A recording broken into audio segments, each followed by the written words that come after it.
The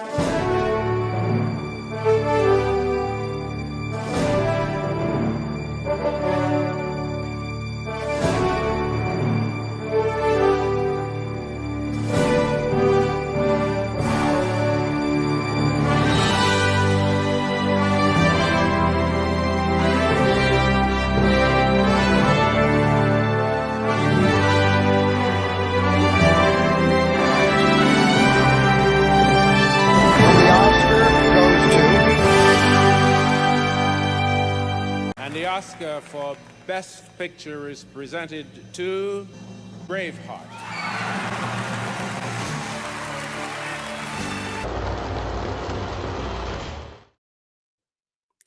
Hello, everyone, and welcome. I didn't leave the graphic up long enough. Welcome to the Year of the Upset here at Picture This, our second month here talking about the greatest upsets in Oscar history. Maybe greatest in terms of shock, maybe greatest in terms of quality. We will determine that. I am here once again joined by my co-host, and I put the wrong year on the bottom. I'm so sorry. That was last month, 2005. This is this month, 1995. Chad, welcome to Picture This. How are you?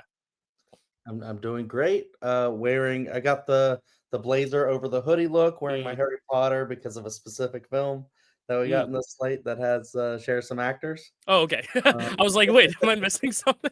Okay, I got you. There was never a Harry Potter movie nominated for Best Picture, unfortunately. But several films sharing several actors, actually, technically. I mean, if you count voice acting, then yeah, we have a few representatives of elsewhere as well. But yeah, very great year to cover. We love these years where like we have guests and co-hosts who have like lived through this. You were 5 years old. I was probably a thought right now. Like I was probably like brewing in the minds of my parents, but it wasn't conceived yet. But someone who was of the age to actually watch the Oscars this year and to actually have opinions of the movies at the time is going to be our guest today. And you've seen him before for 1989. You saw him for 1957, talking about his favorite movie, his favorite director, and now his favorite actor, Mel Gibson. It is Matty Wallace. I had to make that joke on the air. You know I had to. How's it going, man? I'll put you up there so they can see your name nice and proud there. How's it going, sir? It's going great. There's actually at least six Harry Potter actors over 3 films in this slate. Films. Oh, wait, yeah. Yes, you're right. You're right. Yeah. Yes. There's 6 Harry Potter because I was going to reference that as well. At least 6. I don't know if I went deep enough in that, but as I'm watching, I'm like, there's another one. And there's another one. Oh, there's 4 in one movie. That third movie, I was like, I didn't even realize I didn't register it was him because some actors, when you've seen them older for so long, it's like weirder to see them younger, and especially without the mad eye itself. But right. I am very, and he looks bigger. Like he looks bigger than you've ever seen him in that movie. Yes. And once you've done Knuckles in Paddington 2, I mean, there's no seeing you in any other role. There's nothing else. But anyway, welcome everyone to Picture This. As we said, 1995. We've already teased a few of the movies here. I'm just going to start off with saying the slate because I always say this way too late in the episode before we get into it. But here is the slate for 1995: Apollo 13, Babe, Braveheart, Il Postino, and Sense and Sensibility. So Sense and Sensibility is one title. Sense and Sensibility is the title. It sounded like I said a 6th film. That is not true. But yeah, very exciting. Obviously, Matt lived through this. Chad lived through this as a baby, as a literal babe. And I, as I said, was not nearly there yet. But I am very excited to talk about this slate in particular. These are all crazy enough. Just kidding. No, these 4 of these were first watches for me. One of these I had seen before, but it's been a very long time. Chad, were these all rewatches? Were some of these first watches? Because I know you've seen some of these before. I've seen everything except for Sense and Sensibility and Il Postino are the 2 that I hadn't seen. Nice. And first Babe's one. Like from like childhood. Okay. So nice. Because I was 5 when these came out. Right. Perfect target audience for that too. Matt, what about you? What was your ratio? Had you seen most of these, all these before? There was only one first watch, which was Il Postino. Okay. Cool. The other ones I'd seen multiple times. I actually own the IMAX DVD of Apollo 13. Wow. Yeah. And Babe I've seen a lot of times because it came out when I was also like in my adolescence.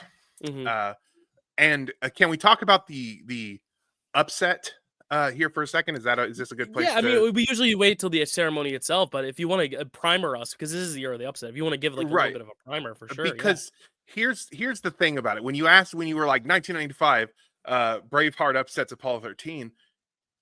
And yes, I lived through this, and I watched these Oscars even though I wasn't like as into like the culture of it yet. Mhm. I still watched the Oscars. Like Yeah. I had seen this. Let me tell you that I was shocked that you said Braveheart beating Apollo 13 was an upset, because at my age, Braveheart was the coolest movie that anyone had ever seen. Okay. There was not a birthday party I went to between 1995 and 1997 where Braveheart wasn't playing on the TV while we were having our party, because Wow. that shit was awesome. 11 and 12-year-olds loved Braveheart. So when you say that, I'm like, no, Braveheart was obviously the winner. That's the one that everybody loves.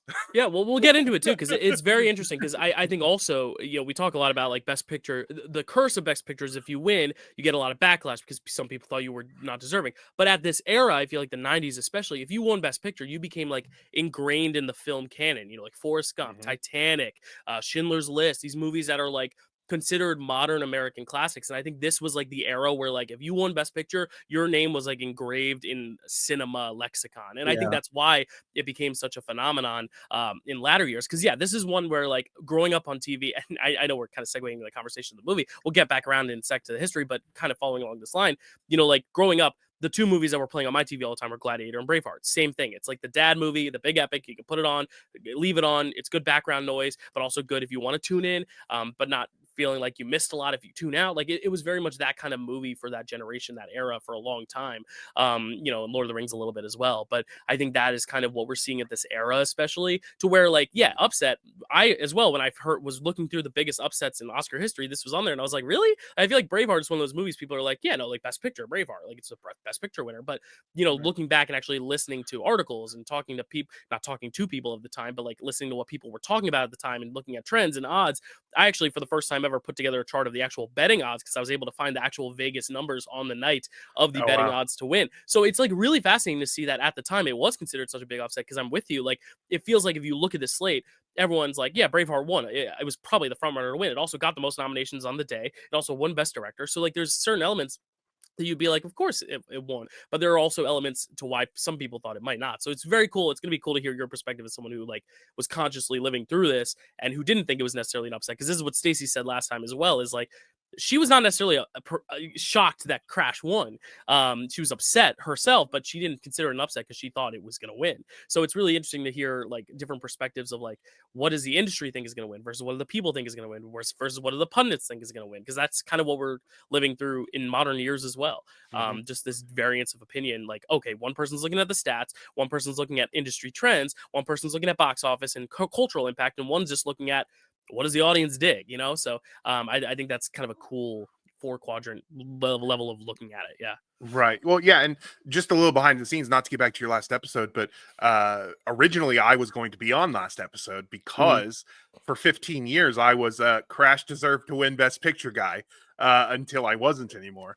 And so like I lived through that too, and it's the same thing where I was like, at that time I had correctly predicted the Best Picture winner from 2002 was last time I was wrong because I was dumb and thought that Two Towers was going to win. And the next time I was wrong was Green Book beating Roma. So like I had that stretch of correct guesses. Yeah. Crash you even was got one the of Moonlight. them. You even got the Moonlight guess. I even got Moonlight. So like, and I was bummed for about 2.5 minutes where I was like, oh wait, I'm not wrong. But so back then that didn't seem like that to me. That was not an upset because that's what I thought was going to win. That's what other people thought that I knew thought was going to win. So, but with this, it's more of an after the fact because at the time I thought, okay, Braveheart's going to win. I know a lot of people who thought Braveheart was going to win. Braveheart was huge in my demographic, so I didn't. So it was obviously going to win on that night, and then it takes 20 years later now, 30 years later now, that I find out. Oh wait, you're telling me that wasn't the expected winner, because it feels like it was. Yeah. So that's gonna be fun to talk about. Wait till you see also what the odds were, because it wasn't even the one that was predicted to spoil it. I will tell you that. But yeah, wow. no, it's going to be an interesting discussion. But let us get into the history though. Just set the scene first of what the year was like before we do get into the upset a little bit more. Get into these films themselves, because we do like to go through each film and review it and spotlight each one individually. But this is such a fascinating conversation because it was just such a crazy, unpredictable Oscar year. So Chad, tell us about just the year 1995. You can give a little firsthand experience if you remember anything at the age of 5 that was going on. Otherwise, I know you got Wikipedia to back you up. But what was 1995 like, Chad? Yeah, I mean, kids are making memories around 5. Yeah, I like was 4, I would say, is like the first time you really begin to store them away, like Inside Out style, right? probably, yeah. I mean, Yeah. I was in kindergarten. That's when you Mm, go to kindergarten, right? yeah, Um, yeah. Mhm. and having a blast. I I mean, I had watched Babe. I don't know if I watched Babe this year, but it was probably like in the few years after it had come out and stuff. But I was watching Toy Story and all that and whatnot. So a lot of the animated stuff was a big deal. But yeah, I had no idea about any of this Oscar stuff going on, of course, at 5. And I wouldn't for a long time after. But in the world that baby Chad was also oblivious to, 1995 was designated as the United Nations Year of Tolerance.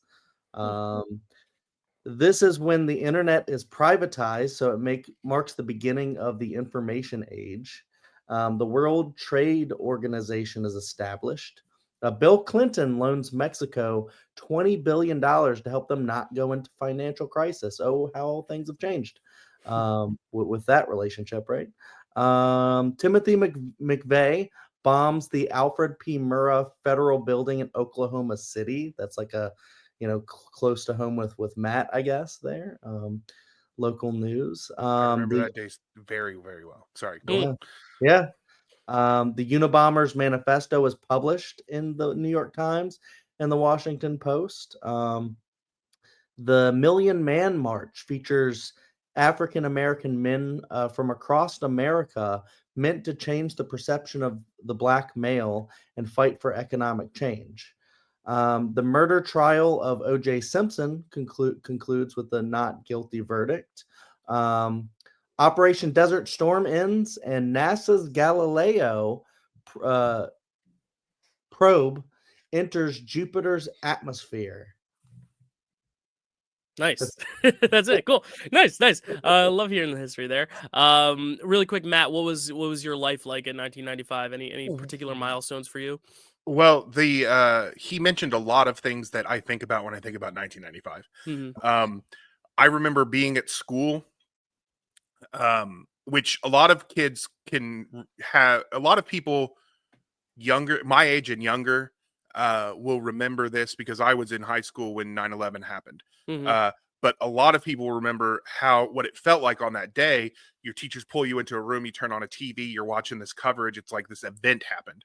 In Oklahoma, that was April 2nd, 1995, because that was the day that Timothy McVeigh bombed the Murrah building, the Murrah Federal Building.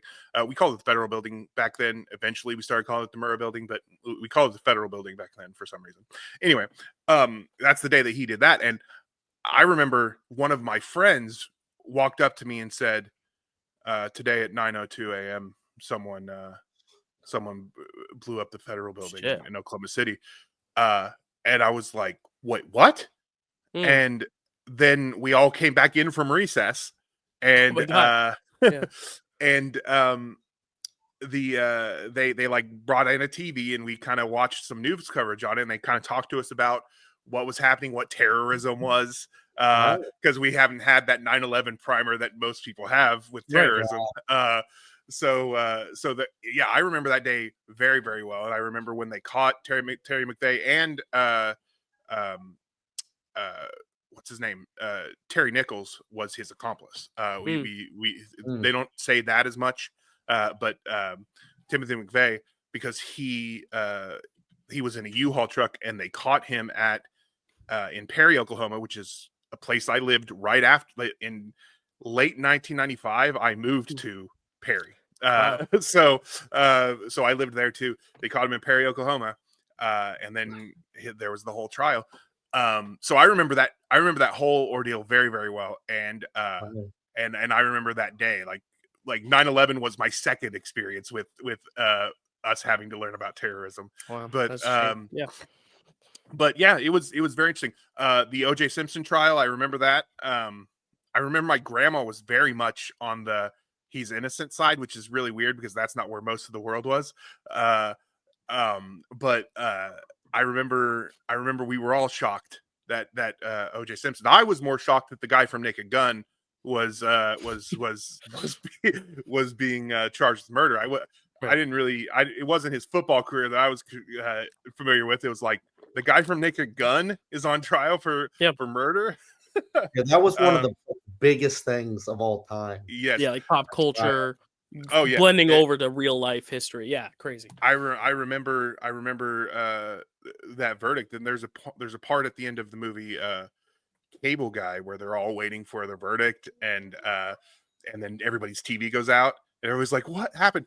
That's the kind of culture we were in at the time. If everybody's TV went out right before the OJ verdict came in, we would have also gone crazy. But yeah, so those are the things I remember most. In 1995, I was 11, and it was I was an 11-year-old. That was my life.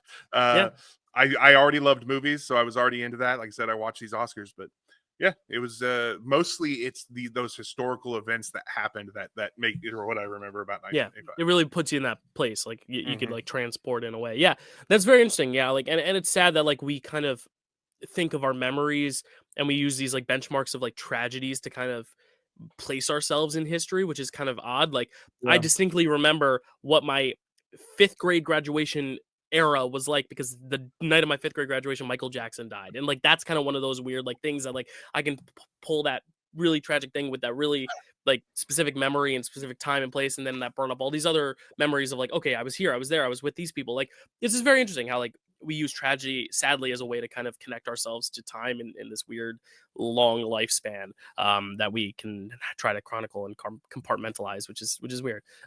Yeah, Chad. Very true. And I do know we have to move on, but I just wanted to add, Michael Jackson dying. I learned about that when I was working at Blockbuster. So, wow. Yeah, there you go. You worked at Blockbuster. I did not know you worked at Blockbuster. Wow. Yeah. I'm so FOMO right now because I'm with 2 video store clerks and I'm very sad. Because I never got that. Was my dream job as a kid. And you know, I grew up and they were no longer there. And you know, I don't want to go work for Netflix. That's not as fun. Chad, let's hear about some births, some deaths, maybe some albums. Definitely some albums, because I know you ran off camera to get some. But let us know like what people, what music was coming out at the time, and who was sadly being laid to rest. Yeah, so some people who were coming out at the time, their debut to the world. Were Timothy Chalamet, big person in this time. Another big person for this time for other weirder reasons, Logan Paul, Kendall Jenner, Dua Lipa, Doja Cat, Patrick Mahomes, who was just in the Super Bowl, Megan Thee Stallion, Post Malone, who just played with Nirvana at the SNL homecoming thing, which is awesome. Troye Sivan, Haley Jade, Eminem's daughter, and also Natalia Dyer. Yeah, Stranger Things. I love that.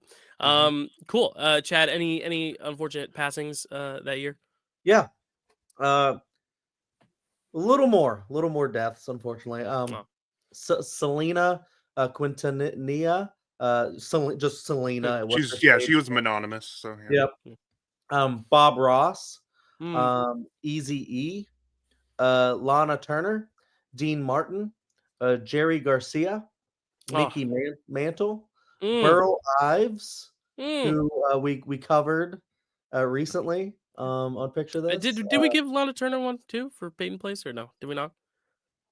No, we didn't, unfortunately. Okay. We didn't. I thought I did. Did I not? I'll look back at it. Oh You no, because I gave it to from witness for the prosecution, And the woman who played two roles or who Lana played the Turner was snubbed, and I feel bad about it. Chad but- did award Lana Turner for Pain Place. Okay. Looking back now. Yes. Good. I was like, Okay. that's a shame if we didn't. No, just because you said Burl Ives, and I was like, yeah. So that's two people that are picture this Hall of Famers. Yeah. Yeah, there Continue, you go. Chad. Sorry. No worries. Ginger Rogers, Ava Also- Gabor. Also, Chad's award for 1940 for picture. Yeah. You're just rattling them off. Yeah, you were like all those actors who died in '95. I got you. Go ahead. You had, I believe, radio personality Wolfman Jack, Mhm. Rose Kennedy, Jonas Salk, Butterfly McQueen, Maurizio Gucci, the Gucci guy, Donald Pleasance, rest in peace, great Halloween actor. That must have been like right after he did Curse of Michael Myers, right? Because that's the same year. It's right after, and it was Yeah. released, I think, posthumously. So Okay, yeah. they knew, I think, that was coming. Orville Redenbacher and Peter Cook. Okay, Orville so let Redenbacher. me just say, because some of those I remember, some of them I don't. Some of them, you know those moments that you're surprised that someone was alive during your lifetime, like Jonas Salk, who I had no idea was alive during my lifetime. The more you know. Yeah, that I was like, no, he was back when we didn't know about germs, but no, he was apparently someone who was alive back then was also alive when I was alive. So yeah, so there we are. That's fun. And for albums, I have a few. Hold on. Can I just say one? I just need to say one. One of my 5 favorite albums of all time came out in 1995, and I wonder if you have the record. So we'll have to find out. But one of my 5 favorite albums of all time is Alanis Morissette's "Jagged Little Pill," which came out in 1995. You don't have that, do you? I maybe. You don't have it on your list. So I do have one of, like, I think this is my favorite Radiohead album, The Bends. Mhm. It rules. A kind of a masterpiece of rock albums is Melancholy and the Infinite Sadness by Smashing Pumpkins. Mhm. It's like 3 hours long. It's crazy. And then you have by Oasis, What's the Story, Morning Glory. It's the one with Wonderwall. And then you have, oh wait, Jagged Little Pill. Yeah, I knew that bit was coming because you dismissed it. So I was like, I know you're a fan. Like I know there are some artists you don't like. I can go get it. I was like, there's no way you're not, because I know some music you don't like, but I never heard you talk badly about Jagged Little Pill because I've heard other people talk badly about it, but not you. So I was like, those people are not people you need to associate with. Yes, I hear that, Zach Love. I recently saw Alanis in concert. She was phenomenal, and she also apparently helped Radiohead get their start because they toured with her. So Elliott Smith by Elliott Smith.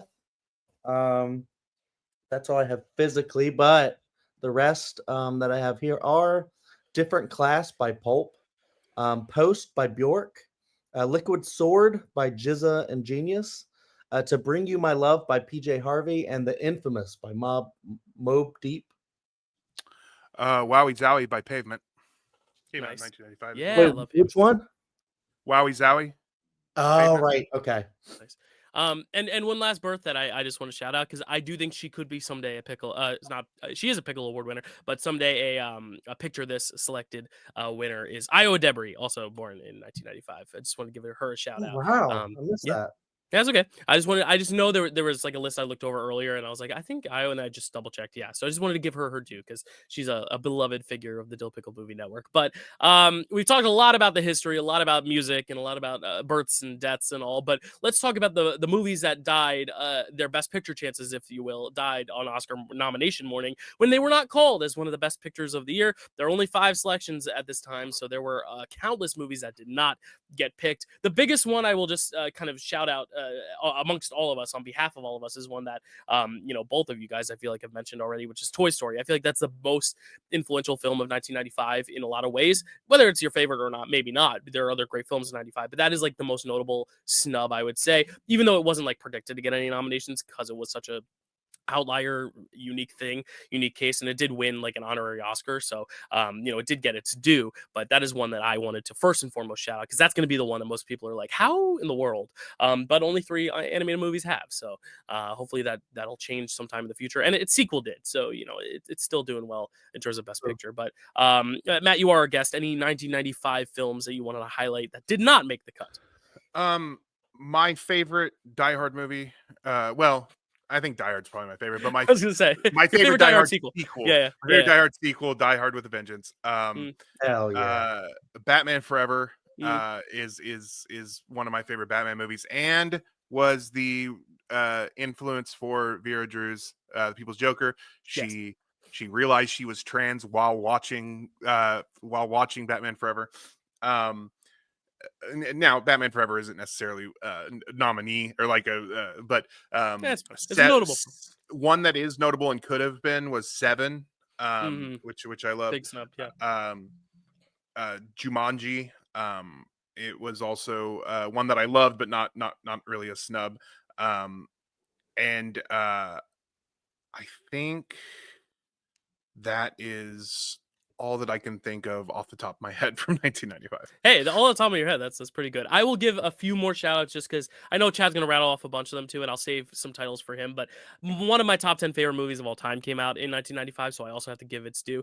Richard Linklater's Before Sunrise is a film that, just like, for me, is just the epitome of romance in cinema. I can't believe I forgot that one. That one would have been on my list as well. I also want to shout out, like, Casino is a great one. Seven, as you said, Matt. And then another one that is notable, that Matt, you have just released a video for on your channel that Chris covered on Cinema Soapbox, which is Showgirls. Came out in 1995, which was, I believe, the Razzie winner for Worst Picture, or was nominated for Worst Picture. So really cool that that's kind of gotten a reappraisal in the last 30 years, because this is the 30-year anniversary of these movies. Crazy to think about that when you look at it in those terms. And then the last one I'll shout out, because I was not a kid in 1995, but I was a kid shortly after, so I grew up on this one, which is a goofy movie. Love that one too. I love a goofy movie. I just remember two more that I wanted to mention. I love a goofy movie. That was one of my favorites when I was a kid. Or when I was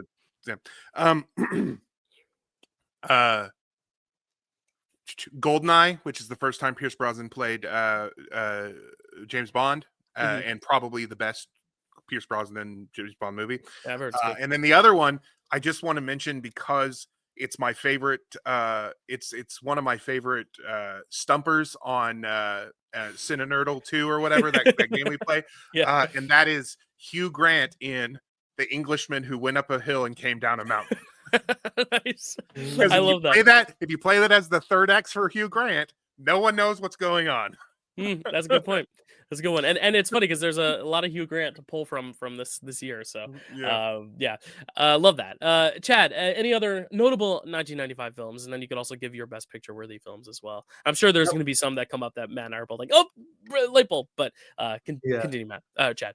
Yeah. I'm just gonna rattle them off and repeat some. But House Guest, In the Mouth of Madness, The Quick and the Dead. One of my childhood favorites, Heavyweights, Man of the House, Major Payne, another childhood movie, Tommy Boy. They're all childhood. I can't believe I left off Tommy Boy. I could quote Tommy Boy start to finish for you right now if I wanted to. I can't believe I left that on my list. Maybe at the end we'll cycle back and have you do Tommy Boy from the start. Like, once we're 3 hours into the actual show, we'll add the extra 2 on at the end for you. There you go. Bad Boys, a goofy movie. Also, Pauly Shore movie, Jury Duty.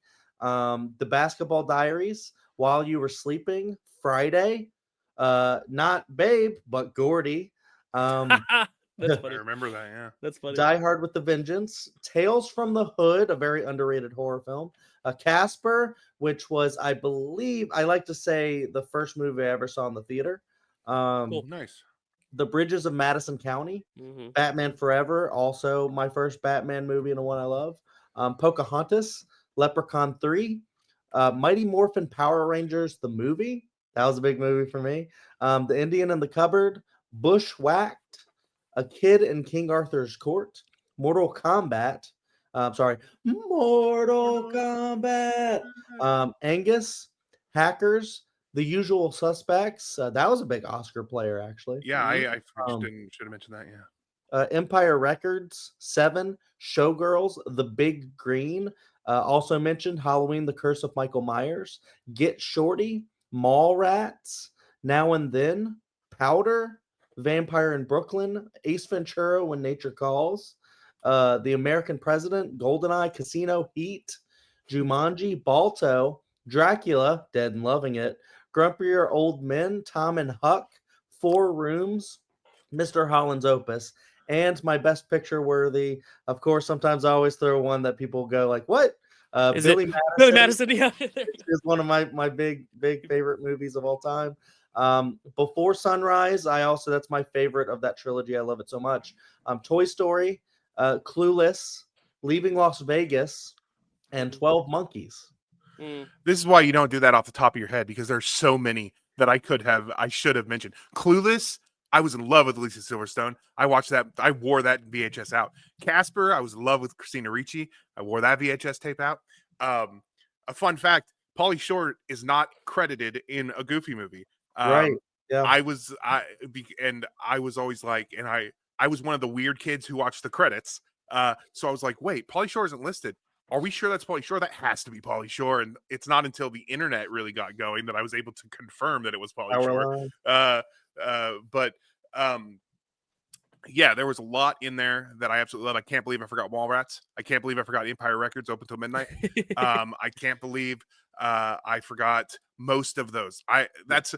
This is a seminal year for me, apparently, because most of what you said I use on Sin and Nerdle as ways to stump people, because 1995 is a good year. 95. I mean, if you ask most people on the internet, I would say 1995. You ask the best films, and this is not to slight the 5 that we're going to be talking about.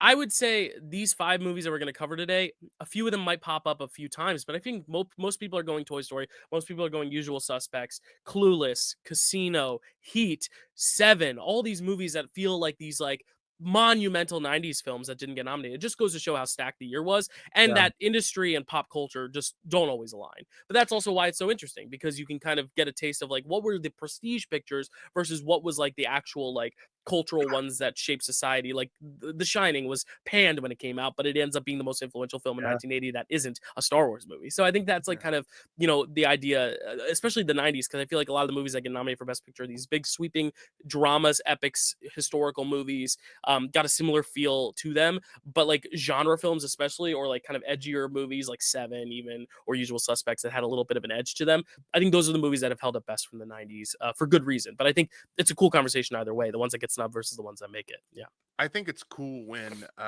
you can look back on a year and go, wow, those are not the movies that represent that year to me. But that's why I always say the Oscars are a snapshot, because that's why they should always be done, you know, in real time, rather than, because I talked about this on my channel, but there's people who feel like I've said it. You've said they it should too? they should do the Oscars 5 years later, but I think it should be I didn't like, know that I was talking about you. But it should be like, do the Oscars when they happen, but also make an awarding a film maybe 10 years ago, kind of like what I do with the retrospectives, as like a bonus, like, hey, let's also look back and see what are the best films from a few years ago? What did we get wrong almost? That's I agree with that. But again, I don't think it's wrong necessarily, because again, that was a snapshot, and that the film that wins should be the film that wins that year. And the popularity contest that happens 10 years later, or the film that we reappraise and go, well, this is actually the best thing. We should definitely look back at it in a retrospective way. And we don't need an award show for that either. Like, we have Sight and Sound for that. We have AFI. We have all these like lists that come out. You know, like Entertainment Weekly does all these lists as well. Like, I think that's kind of where the legacy lives, is in those looking back retrospectives, lists, all that stuff. But we're at 35 minutes and we have to get to the Oscars themselves. But there's obviously a lot to talk about because it was such a crazy year. And honestly, the history of the Oscars themselves, nothing crazy happened at the Oscar ceremony. No one was walking on chairs. You have no Roberto Benigni's, even though there's an iconic Italian film nominated that year. Whoopi Goldberg hosted. There wasn't a huge, like, any big like stat breakers necessarily, except Braveheart was the 9th film to win Best Picture with no acting nominations at all. And I believe since then, no film has won without an acting nomination of some sort, so it became the last film to win without a Lord single of acting nomination. Return of the King. That's right. You're right.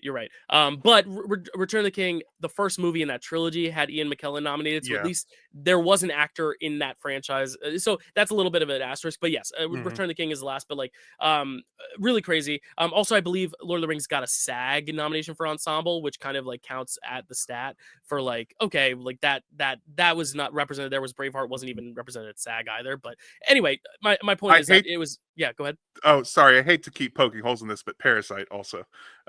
Won the SAG ensemble as well. So I should Right. clarify. Did not Yeah. win a single. It was not nominated for any acting awards that season. I should say. Okay. Not just at the Oscars, but became ninth film with no acting nominations, including like SAG represented. Because I think Okay. that's the thing with Parasite too. Like the international actors, it was harder to nominate because they weren't as big names, which is a stupid mentality for people to have. But it did win the SAG ensemble award, so at least it was well liked by the actors. So this was probably purely a tech branch thing, but we'll get there when we can talk about it. But Mira Sorvino became the second consecutive actress to win for a Woody Allen movie, which is a stat that I have written down. Emma Thompson becomes the first person to win for both acting and screenwriting in the same year, which is very cool. She won for best screenplay and best. She didn't win for best actress, right? Win Oscars. Oh, it says No, here she won an didn't. Oscar. No, she did not win an Oscar. She did not win. She was nominated. Okay, no, but she is the first person to win an Oscar for both acting and screenwriting, meaning she had already won in 1992 for Howard's End. She became the first person to win both, not in the same year, but win both screenplay and acting awards in her lifetime, I guess I should say. So that's still cool that no other person had done that. And then this is the first year since the 42nd Academy Awards and the last to date that none of the acting winners appeared in Best Picture nominees. So Nicolas Cage, Leaving Las Vegas, not a Best Picture winner or nominee. Susan Sarandon, Dead Man Walking was not a Best Picture nominee. The Usual Suspects, Kevin Spacey, Usual Suspects, not a Best Picture nominee. And then Mira Sorvino winning for Mighty Aphrodite, not a Best Picture nominee. So that's a cool stat. But really it is the Best Picture race and kind of the lead up to the Oscars that becomes like the main point of intrigue, because as we look at with the chart, things were winning all over the place. So Babe and Sense and Sensibility win the Globes. Il Postino and Sense and Sensibility win big BAFTAs. Apollo 13 and Braveheart aren't even nominated at the BAFTAs. Then PGA, Apollo 13 swipes in and snags it. And then Critics' Choice goes to Il Postino for International and Sense and Sensibility. So the biggest thing that I see from this chart is that Braveheart isn't even nominated for BAFTA, isn't even nominated for PGA, isn't even nominated for Critics' Choice. It's only got a Globe nomination to its name. But when the Oscars are announced, Apollo 13, Ron Howard is snubbed for director. Sense and Sensibility, Ang Lee is snubbed for director. So it's like one of those things where it's like, wait, so our two front runners, which is very clear from this chart as Apollo 13 and Sense and Sensibility, the directors weren't nominated. So what is the front runner? And then people kind of just cycle back to, well, Braveheart didn't get any acting nominations. It hasn't won anything. It was snubbed at all these places, even though it has 10 award nominations. They thought of it as like Dune in 2021, where it's like it got the most nominations because it's a tech play, or like Fury Road. It's not going to win Best Picture. So I guess it's got to still be Sense and Sensibility, right? Or Apollo 13. It's the biggest hit of the year, right? But it ended up being Braveheart. And I think that's just such a cool, like, kind of back and forth. No one really knew. And I did pull the betting numbers, and according to the betting odds, Braveheart's odds were plus 600 to win, meaning that it was tied with Babe as the third most likely. So people thought in the night, yes, Ang Lee got snubbed, but Sense and Sensibility, it won the BAFTA, it won the Golden Globe, it won the Critics' Choice. So it won 3 out of the 4 big precursors. So they're like, you know what? I think Sense and Sensibility, even though Ang Lee didn't get nominated, is still probably going to be the winner. And if not, it's probably going to be Apollo 13, just because it was a big, cultural juggernaut too. It was a big crowd pleaser hit. Tom Hanks had just won for Forrest Gump the year before. Everyone loves Tom Hanks. Philadelphia 2 years before that. So like that's going to win, right? No, it was Braveheart who had the same odds as Babe to win Best Picture that year, which is just so crazy to look back in retrospect, because I think, as Matt said, in terms of which of these films has held up the best, I would say Braveheart is the most ingrained in pop culture now. In terms of like the movies most people recognize of those 5, that is the one that is most talked about, that and Apollo 13 probably. But it is really interesting that, like, I think nowadays we're looking at it as an obvious one. I think if anything, this upset helped make Braveheart more of a like staple film for years to come, not just of that bubble of time. And Matt, you were saying like from 1995 to like 97, all those birthday parties, it was probably also due to it winning. It probably put an even bigger spotlight on it. But yeah, kind of crazy that if you had bet $100 on Braveheart, you would have won $600. You actually would have won 700 because you would have gotten your 100 back as well. So crazy. Like Sensibility was the favorite, but even then, like minus 125 odds are still pretty good. Good payouts. So like there was no definitive frontrunner there, which just goes to show how crazy of an Oscar ceremony it was. So it really goes to show that time period. If you didn't get a director nomination, unless you're Driving Miss Daisy, Argo, or Green Book, and then Coda, like I mean, you really want that director nomination is what it shows, because that kind of was the thorn in the side. But I just want to get your thoughts on this upset without getting into like the actual quality of the movies. But Matt, you first, because I know you talked about the personal engagement of it, but seeing those numbers, seeing those charts, what do you make of this? It's a bit of a surprise. I without getting into the rankings or anything like that, it's very interesting to see Sensibility as the betting favorite.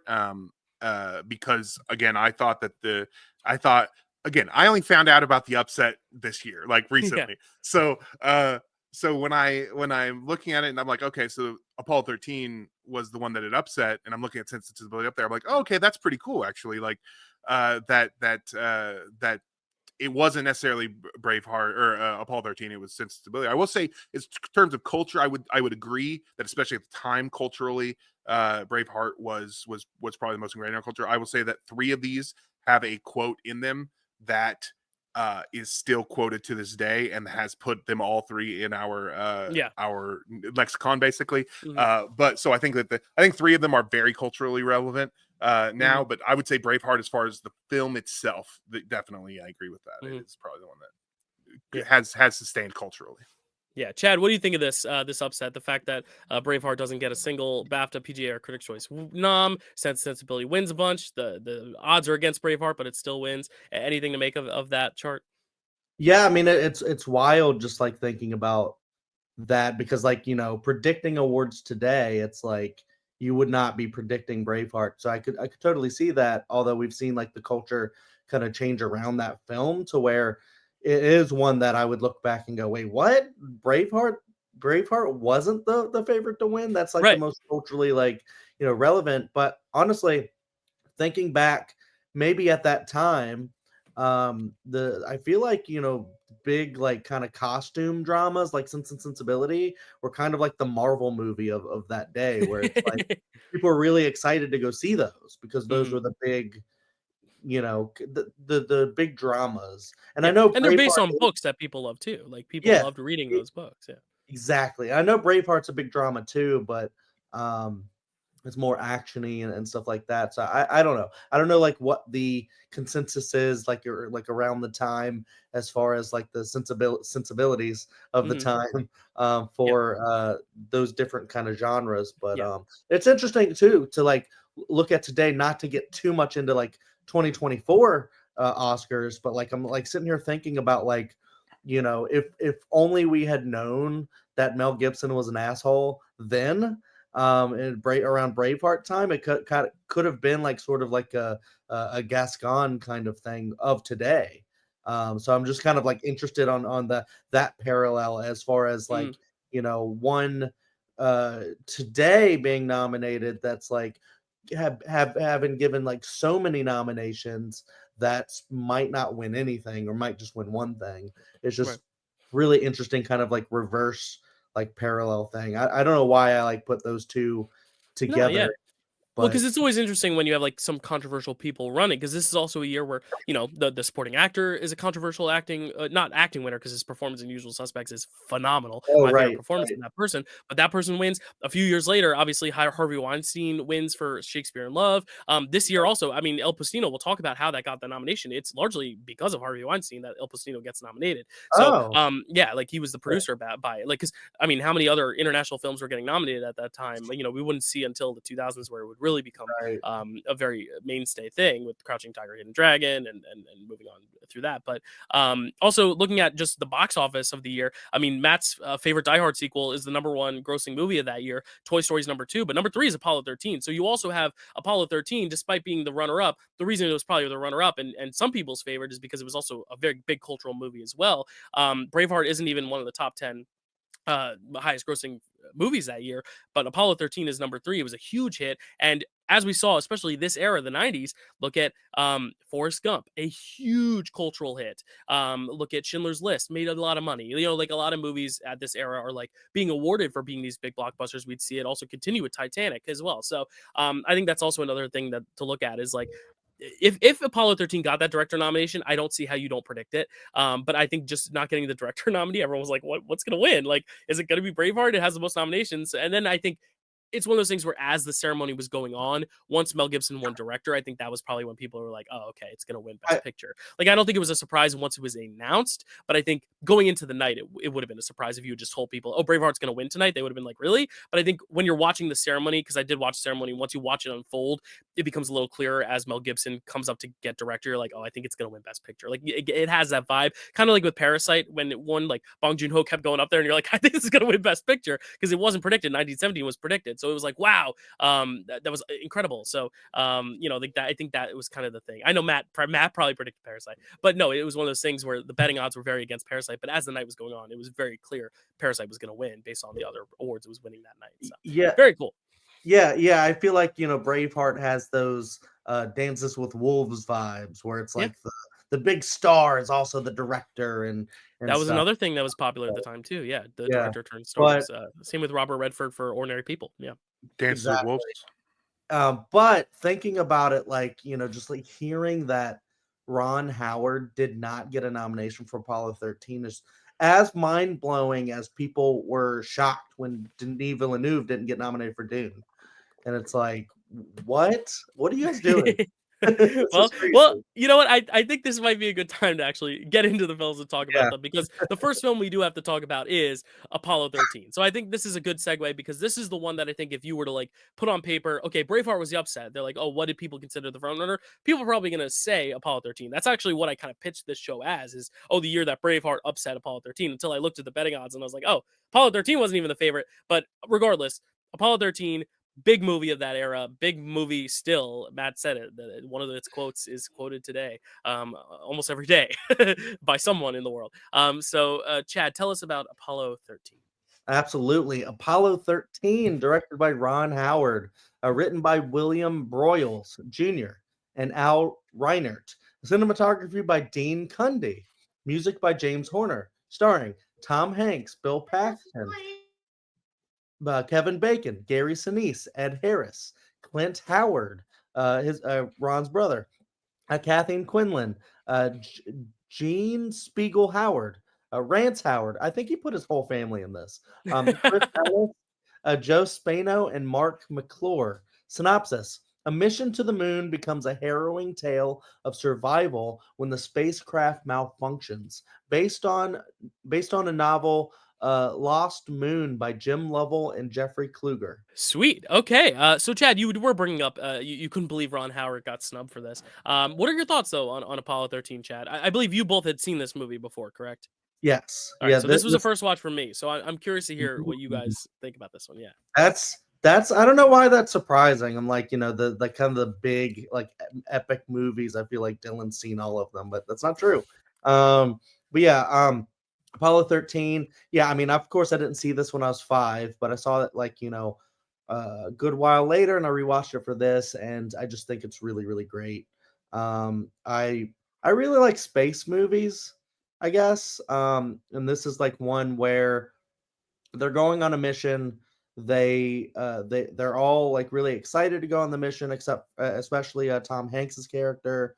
And he's like wondering if he's gonna go on like a later one, and then he gets kind of like, you know, to go on this one, and it's just like so heartbreaking when they get to they're en route and then something malfunctions that they didn't catch before they went, and then, you know, he doesn't get to land on the moon, and it's like one of those things where you get so close to something that you've always wanted, and then you can't get it, and it's just to see like them not only have to deal with surviving and getting back to Earth. Very like The Martian. We'll cover that at some point. Very similar kind of thing there. But with three people instead of one. But also to deal with like being so close, like they're literally right there. They can see it in their window, like so close to them.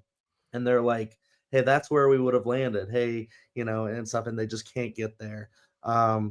It's harrowing. It's great character stuff, as far as like them getting along, and also how they relay back and forth with Houston and NASA and trying to figure out like quickly drawing up plans to like make a filter so they don't poison themselves. And I don't know. I just find all of this very fascinating, like the science behind it and them trying to just figure out how not to die. It's very Gravity, which we have covered.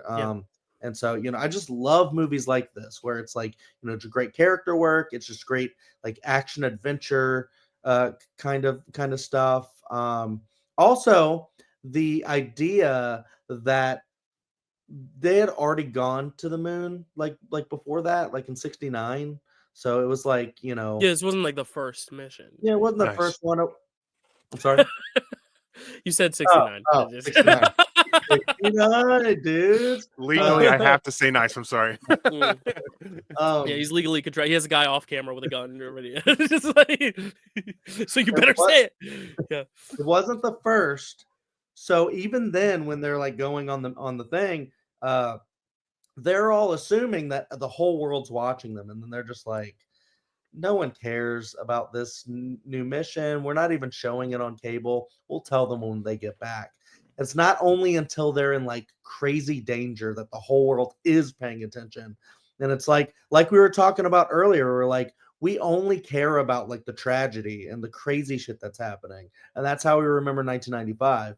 And then that's how I remember Apollo 13. Not that it was this courageous thing of these people going to the moon again, but the fact that they got in so much danger and then, didn't, and ended up making it back. Spoiler. Because we have had like, what was it, like the Challenger that blew up? Like we have had actual tragedy. Well, this was a tragedy, but like actual tragedies where people were killed in space Didn't make it flight. back. Yeah. And stuff. So we hadn't had that. So I guess Apollo 13 was like the big one where it was actually like harrowing, and there was real fear of this because the first one was successful.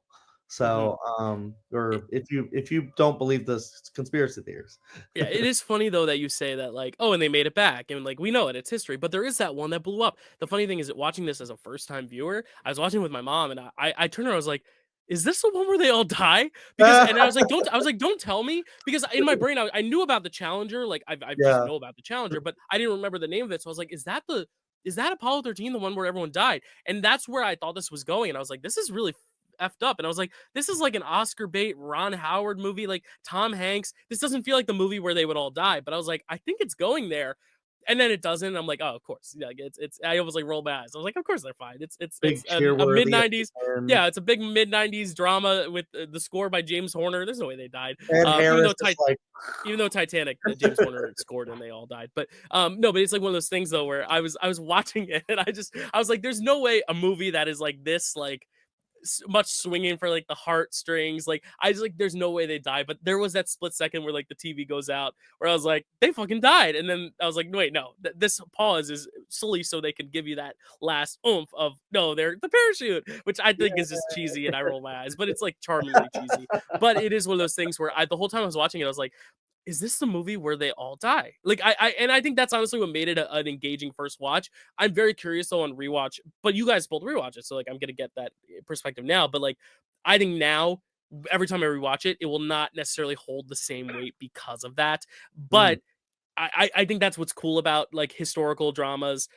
If you weren't part of the history or you're not as tuned to the history, because then you can like really actually experience for the real time the thrill of shit, are they gonna make it back, are they not? Because because you said like there's a lot of space movies, like we've seen this formula play out a lot where, you know, Family Guy's going off in space, not Family Guy, not like Peter Griffin, but you know, like a family man is going off in space, and like there's this like big like I can't wait to go to space, and then you get to space and everything breaks, all hell breaks loose, and it's like shit, I should have never wanted to go to space, and then it's the survival tactics, but usually like someone dies along the way, usually, you know, there's certain beats that things hit.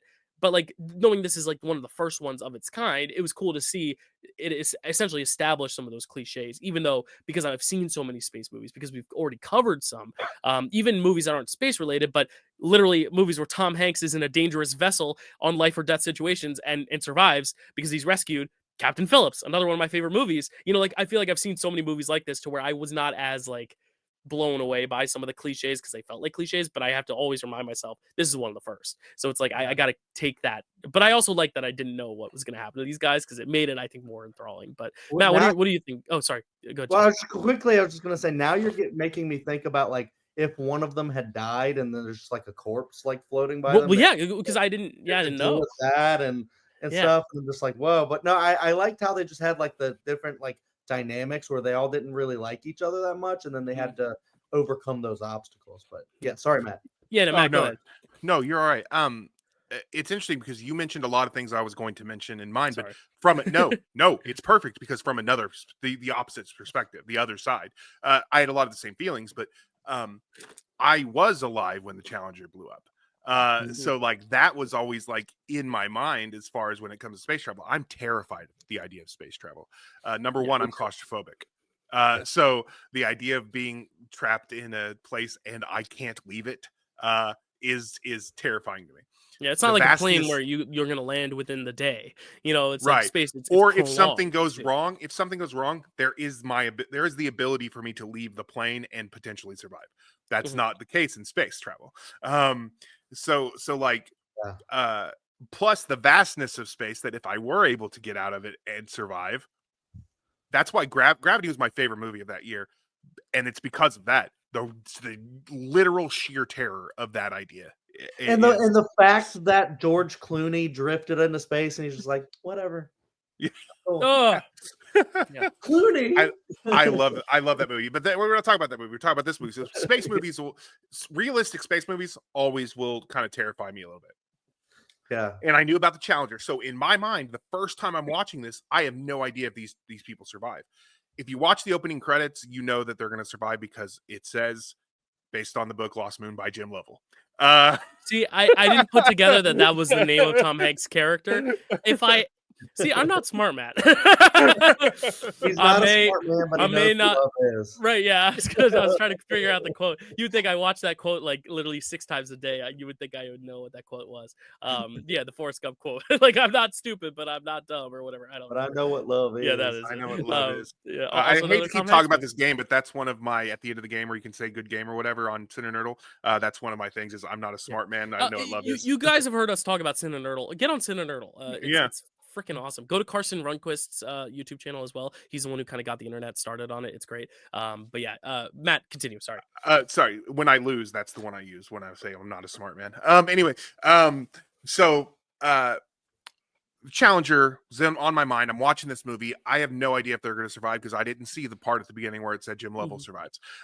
So I am terrified the first time I watched this movie. This movie worked so well for me the first time. And I was just blown away. Like everything was there. Plus, I'm a huge Ed Harris fan, so he was in it, and that was awesome.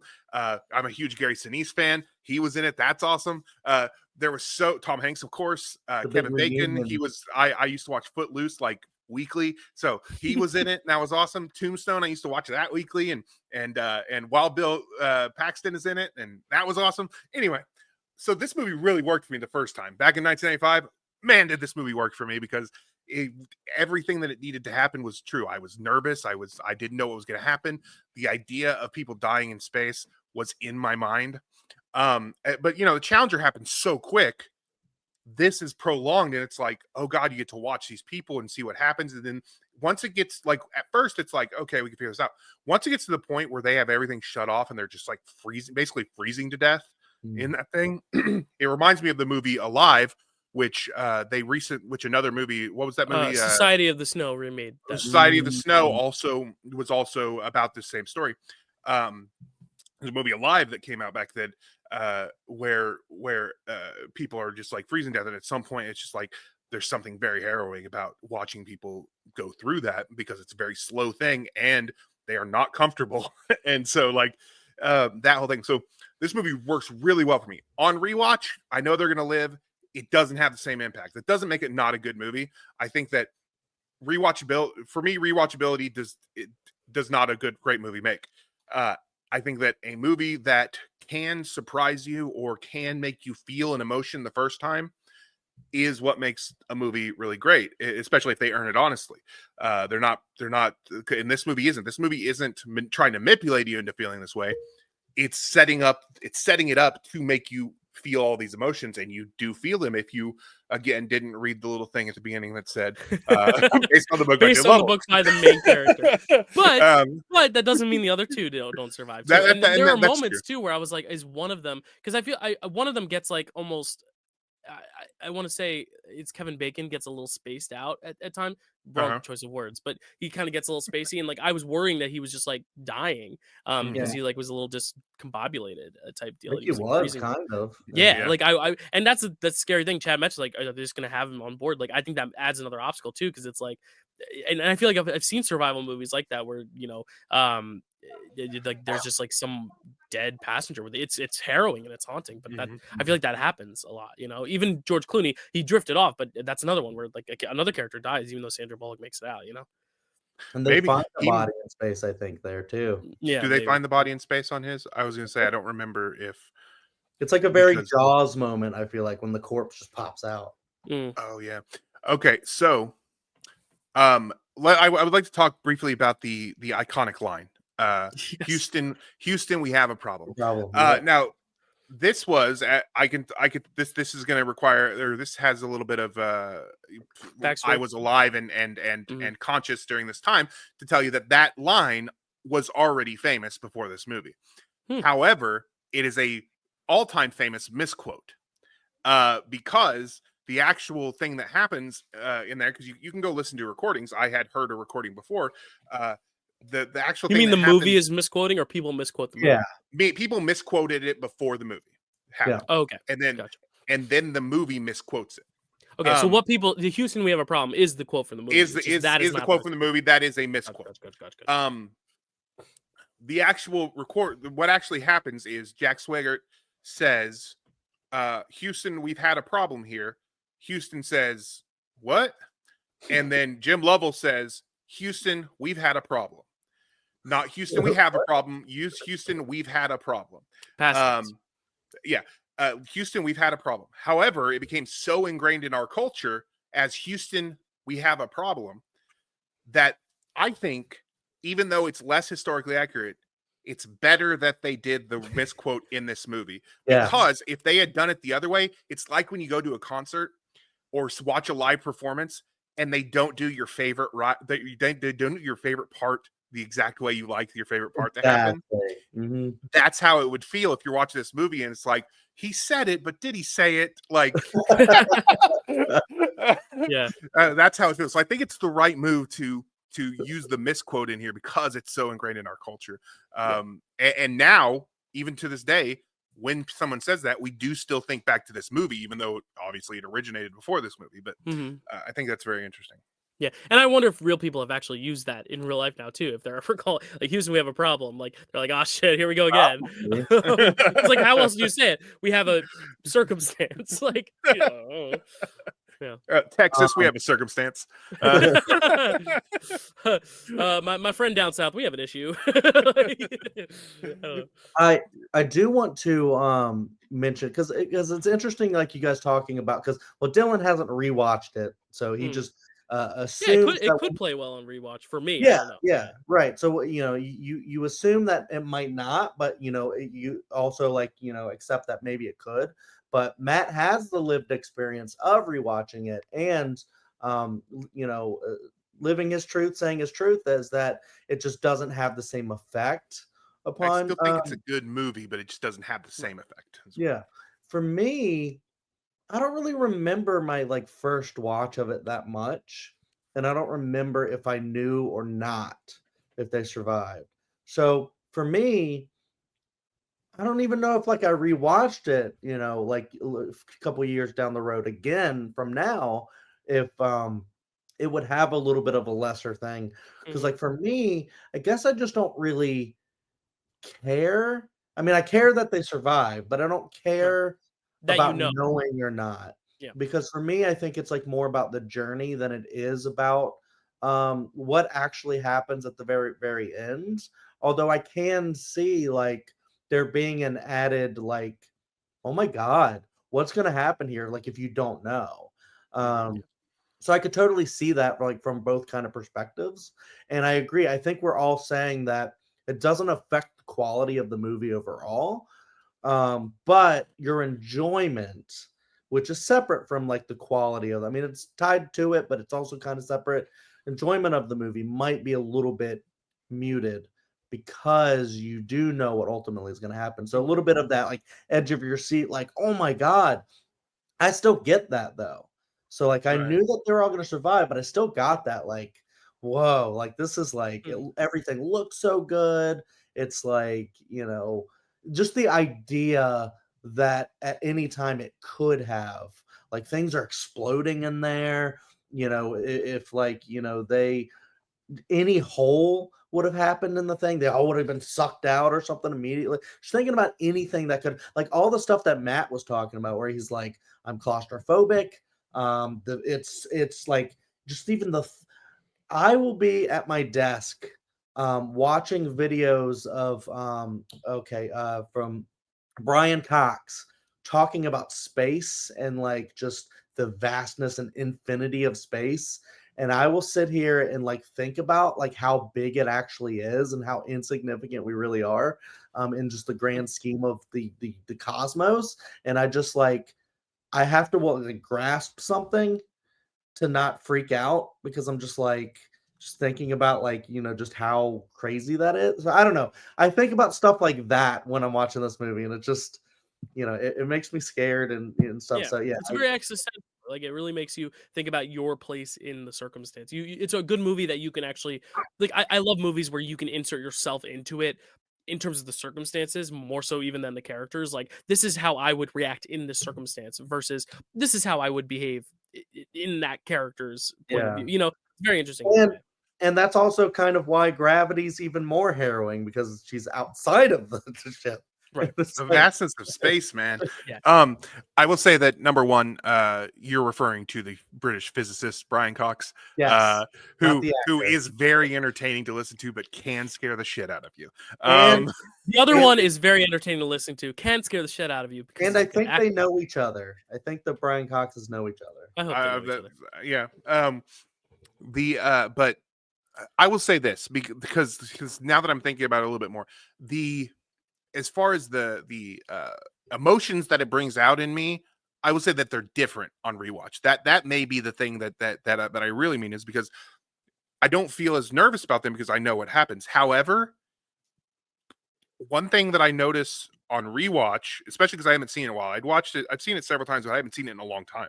Mhm. Mhm. So when I'm watching it this time, I'm realizing that my emotions are different, and because I'm not worried, but I am pissed watching these people, like watching the kind of the bureaucracy that's happening within NASA as this has happened, like because I'm just like, yes, there are heroes down on the ground, but there's also some people who are not helping very much and who are going the opposite way. So I think that aspect of it, what's happening on the ground, is more interesting to me today than it was back then, because back then it was about like, are they going to survive? But now it's like, okay, what's happening on the ground is actually a lot more interesting, Yeah, and plus Ed Harris is there, so Hmm. yeah, That's yeah. I actually love. yeah. Chad. I'm sorry. I was just gonna say, yeah, I love like when the guy comes in and they're all running around, and the one guy's like, "Okay, here's how you build a filter," and he's got like a prototype, and I think he like drops a coil, and he's just like trying to yeah. rush and like trying to figure out like, here's how you do it, and like, do you have the tape or do you have this on the ship, something you can wrap it with? And then they're just like, So it's just I don't know. I thought that was fun. Sorry, Dal. Hmm. No, it's okay. I think there's a few points I've been thinking about. I've been writing them down as you guys have been talking because it brought up a lot of my things I like about the movie, but also criticisms and the fact that I think Matt, you brought up the people on the ground. I think it's more interesting than the stuff up in space. I really think if that's not Kevin Bacon and that's not Bill Paxton, I don't necessarily know how invested we'd be in those characters. I think we're invested in those characters because we're invested in those actors, but I really think Tom Hanks is getting a lot of the brunt of the actual character and the richness of the emotion and the backstory to where I Mhm. felt like I was more connected to the people at home. His wife, who was having to go through this, his mother, who has to, watch this thing that she's always dreamed about for her son, only to kind of accept that harsh reality, but then also need to be invested for his survival. It's like the roller coaster of emotions from ABC in the matter of a second of, okay, I'm disappointed he never made it to the moon, but I want him alive. But I'm also like, I don't think I'll live to see him go back to the moon, but also I want him alive. Like it's that like back and forth, like, holy shit, what are my priorities here? And then also Ed Harris's character being the guy who's like feels a little bit of that brunt of responsibility. Gary Sinise's Yeah. character, the guy who didn't it was too sick to go up, never really actually got sick, but like couldn't go up, and like what's the guilt, the survivor's guilt in that way. I think that stuff is more interesting than the stuff in space, because the stuff in space, because of gravity, as Chad said, like stuff like that, which is even more centralized, like we don't see the people on the ground in gravity. That's I think what makes it harrowing, more of a horror film than this, which is more about like teamwork Mhm. and Mhm. optimism and camaraderie, whereas that movie is just pure survival. And I think the reason that movie works as a survival epic is because you don't have that stuff on the ground, but because this, I think it doesn't work as tensely and as thrillingly as Gravity, Mhm. is because I think the characters in the cockpit, aside from Tom Hanks, are just kind of they're movie stars fulfilling roles, but I think the real character is what's happening on the ground, which is a Mhm. plus and a minus for this movie, I think. And I think that's what's interesting. And maybe it's because I just was I kind of knew where it was going, that I wasn't as like invested in their survival because I figured I knew where it was going. But there was that little inch of me that was like, is this the Challenger? Like, is this where they're gonna blow up? Well, the Yeah. So the Challenger didn't even leave the atmosphere, I don't think. It right, just but that's the No, thing is yeah. like I'm not as well versed, so I didn't know. I was like, I know no. there's one big famous one where they all blew up, but then Zendaya never showed up and no one started kissing her, so I figured no, this is not Challenger. But yeah, that was sorry, I've been waiting to make that joke too. Dylan now has to leave his own show. That's weird. But yeah, it is No. it is very interesting though, like the added of the people on the ground. It just adds another element. That's also why I really like The Martian Mm. when we talk about it, Chad, because I do like the idea of kind of looking at it from the other angle too. Like I think it's Mhm. sometimes more interesting to see what's the people at home versus the people in the war. We talked about in one of our first episodes, 1944, Since You Went Away, where it was like it was focusing Oh, on the yeah. people whose husbands had left to the war, but it was focused on the people who stayed, the people at home now without those people at war. And I think that's an even more interesting story sometimes than the people who go off to fight, is the people who are at home having to deal with the absence of that. I think that is sometimes the more interesting filmmaking. So I just thought that was very interesting. And then one last thing along the lines of personal versus like circumstantial. I think this is a movie that like I said, I think it's more absorbing because of the circumstances than it is the actual character. Like I'm not necessarily as invested in their characters as much as I am like invested in like what would I do in this circumstance. Like I'm more focused on the events and the action and the plotting than I am the actual character investment. But I think there's a function to that. I think that's kind of interesting. Like it's one of those movies, as I said, that you can like really step into it and think, okay, what would my task be? What would I be doing in this circumstance? More so than like how would I be feeling? And I think that some movies function in different ways, and I think this is a really cool movie to kind of be an active movie to participate with as a viewer, which is really interesting. Sorry, I just want to hit all those points, but yeah, the What would Zendaya joke. I Don't forget that. what would I be doing in that circumstance? Hoping I die quickly. But no, I did want to mention, because you're talking about the people at home, because I also love all that stuff. I mean, I guess I started that portion of the conversation, but I also love all that stuff. The people at home, the people on the ground, like that is all very interesting. I think you're right. I think that is the more interesting stuff, and that's why that kind of is my focus. While the first time I watched it, not knowing anything, it was like, oh my god, are these people going to live? Am I going to watch Tom Hanks die? I will say that on the people on the ground, and this is a weird thought, but I just need to vocalize it. It's weird, and this is nothing against Kathleen Quinlan. I think she was incredible in this movie. I'm not saying anything negative about her. It's weird when a Rita Wilson type is cast alongside Tom Hanks and it's not Rita Wilson. It's very weird.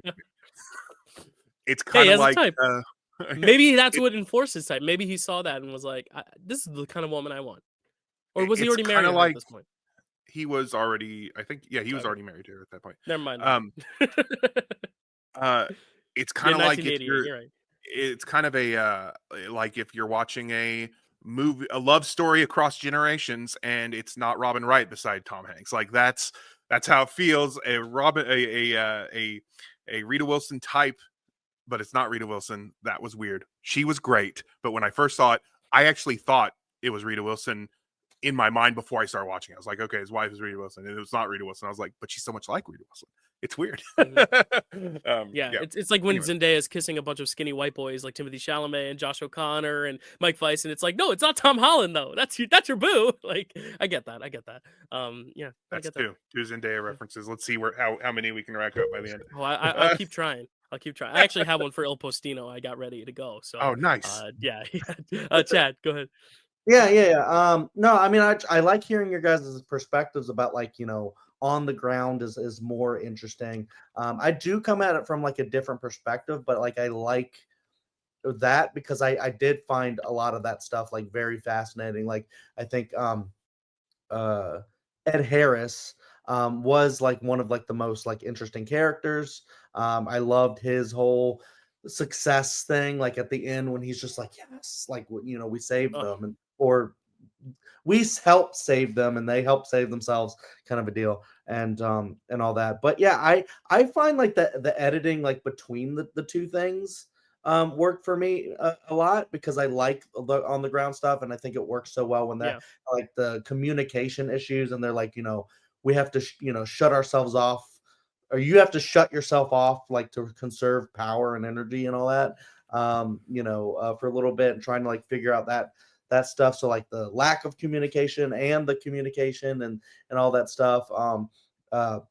But like the on the ground stuff, I do think is very fantastic. In fact, like it's weird because I had sometimes I'll like criticize one of like the most beloved movies of all time, Saving Private Ryan, for its cheesiness and like some of its like movie stuff, like the tell me how I'm a good man, It's that the kind of '90s Best Picture drama. yeah, Yeah, yeah. like, but in a good way sometimes too. Like, it's not a But demeaning thing. But there, I will roll my eyes at it, kind of like when Dylan said he rolled his eyes up at the parachute. You see it, yay! Yes, Everyone. Dylan rolled his eyes at their survival. No, like no, Well, it you know was what I the it mean. was the device. No, I know. It was just Device, funny to yeah, hear yeah. you say it because I'm realizing how it sounds when I'm like, and then when they lived, I was like, ugh, like no, I'm not. I don't want to come Right, across right. that way. No, but you know what I mean. It's just the cheesiness of of course the cameras go out and it's black and everyone thinks, oh But nope, ba, ba, ba, ba. Yeah, there's not just that. There's other parts. It's like when they inform Tom Hanks's mom, and then she's just sitting there like in the nursing home, and then they're like, the little girl's like crying, and then she's like, "Are you sad?" And she's like, "You shouldn't be. My son can fly anything or whatever." And I'm just like cheesy, but I love that. I love I love because it. it gives me hope, even though I Yeah, know that they're gonna survive. I'm like in movie that gives me hope. Like if I was in that time and I didn't know if they're going to survive, I would have been like, she just said it. She gave me all the hope I needed, and I know that they're going to be safe now. And if So, they die, that's going to be even worse now. yeah.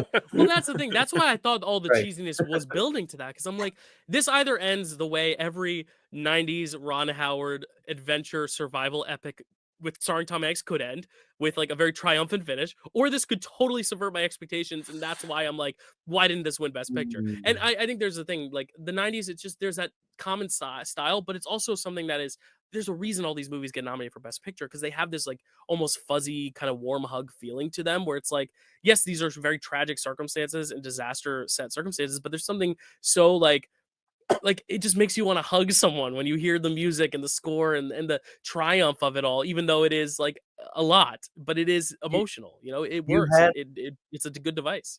I guess, in the '90s, you had like $0 million babies that go like Yeah, completely where you never thought it would go, and you go, yeah. "What the fuck?" Yeah, because cinema, it's a roller coaster. Yeah, like the '70s is very much the darker stuff, but then That's the going into point. the Yeah. '80s and '90s, now the '90s are like your Forrest Gumps, this Good Will Hunting, like these very like kind of endearing epics, and then you get back into that with like the mid 2000s, I guess. But yeah, Yeah.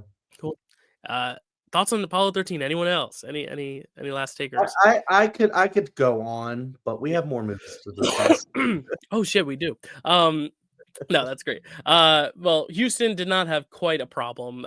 They did win 2 awards of the 9 they were nominated for. Not the ones they probably wanted to win.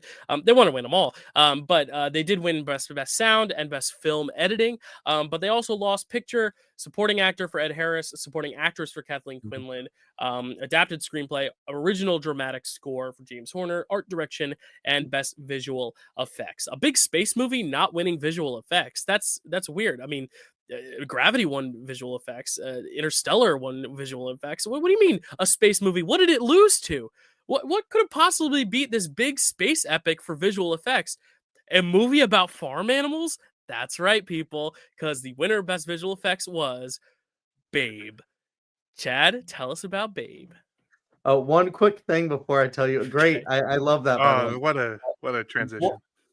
I love that so much. Thank But before I jump into Babe, I do want to. I forgot to say that it would have been way too on the nose. So I'm glad it didn't happen. But like, what if Bill Paxton had said, "Game over, man," when he's in the ship? Okay. Or he just muttered it under his breath, "Game over, man." Yeah, like that. That'd be funny. All right, Babe. And then Kevin Bacon had been like, "Let's dance." Yeah. Speaking of bacon, sorry, that was the even better segue there. Oh, that's good. Let's see. Thank you. See, I love having guests and co-hosts to help give me my natural segues. I went all alone about visual effects when the bacon was right there. Chad, tell us about Babe. And now I'm sad. What? Babe. He really brought home the bacon there. Sorry. Listen, bacon is bacon, whether or not it's on the pig or off the pig. Like, it's still bacon. And It's just this movie is very about that. So let's get into True, it. true. Babe. practical. Baram You, Babe. Directed by Chris Noonan. Written by George Miller and Chris Noonan. That's right, that George Miller. Cinematography by Andrew Lesney. Music by Nigel Westlake. Starring James Cromwell, Christine Kavanagh, Miriam Margolius. I never know how to say her name. Hugo Weaving. Did I say it right? Margolis. Miriam Flynn, Russie Taylor, Paul Livingston, Roscoe Lee Brown, Magda Zubanski, and Paul Goddard. Synopsis: a pig forms an unlikely relationship with the farmer and his animals to become more than expected for a pig.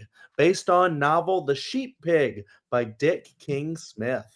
Yeah, I believe you mispronounced it. It's Professor Sprout is the pronunciation. For That's that. right. Yeah, sorry, this is our first of the Harry Potter actors. There we go. And what a great character, Fly. Not a fly. Fly is a dog. That is a plot twist. But yeah, damn. Like, I mean, you said it, like that George Miller, because I think that's like the first talking point that I think most people turn to is like, wait, first of all, this took down Apollo 13 for visual effects. Second of all, George Miller? And I think that's what's so cool is that like what a chameleon to be able to like do Mad Max Fury Road and do like I mean he did Happy Feet, but like that was after this, but like also do like and so was Fury Road. But you know, the guy who did Fury Road is the guy who does Babe. And I think that's just like one of the coolest things ever. And really shows there's no director too big, too small. No director can be confined to a box. Some stay in a box, but you can do anything you want as long as you got the skill. And I actually think there's a case to be made that this does feel very George Miller, and I will make that case later in terms of the other films we see of him and why this is a very essential George Miller picture. But Babe, man. He didn't direct it. He did write it. Yes, write and produce, but it is like one of his babies. Like, and he does direct the sequel, so like he does very much have a stamp. That's true. Yeah. And a lot of it is his like pitch and his this is his doing. It's just I don't think he I guess he didn't want to direct it for whatever reason. Maybe he was making another Mad Max movie. I don't remember the timeline of things, but did the third one come out by now, Matt? By this, the third one had already. Yeah, Beyond Thunderdome was out. Yeah, the timeline for Mad Max is so obscure. I've never seen those first three, so but I really should one of these days. But I have seen Happy Feet. when you watch Beyond Thunderdome, you have to report back to me when you see the scene that Spielberg completely ripped off for Hook. Completely. Will do. But so I didn't get to do 2015 as I had wanted to, but I still get to do a George Miller movie. Yeah, see, everything works out. Everything works out. Yeah. Yeah. Tell me about Babe, Matt. Tell me about Babe. Okay, well, I saw this when I was in 1995 when I was a kid. I also Mhm. saw Gordy, so I used to kind of get them mixed up, but I've realized in the years since How could you get those the mixed difference. up? I'm Yeah. kidding. One of my absolute favorite things that I noticed in the credits back when this movie came out, and it's still one of my favorite little things, is that one of the credits is for a wig artist because Babe wears a little wig, and that makes me very very happy. That's incredible. That's Um, incredible. Every uh, little thing you say about this movie, anything says about this movie is just met with like every. I love it. Okay, keep going. Sorry. so yeah, I loved it back then. I it's just it's a movie. I don't really have a lot to say except for that I Yeah. really like this movie. I'd like to hear what you guys think, and maybe I could piggyback off that. Mm. But it's just Oh, a really good. Oh no! You can piggyback. I did it! I Ah! did it! I Oh did it! God. Yeah. I I love will it. say that I used to have that I had a border collie when I was around this time who looked a lot like Fly, and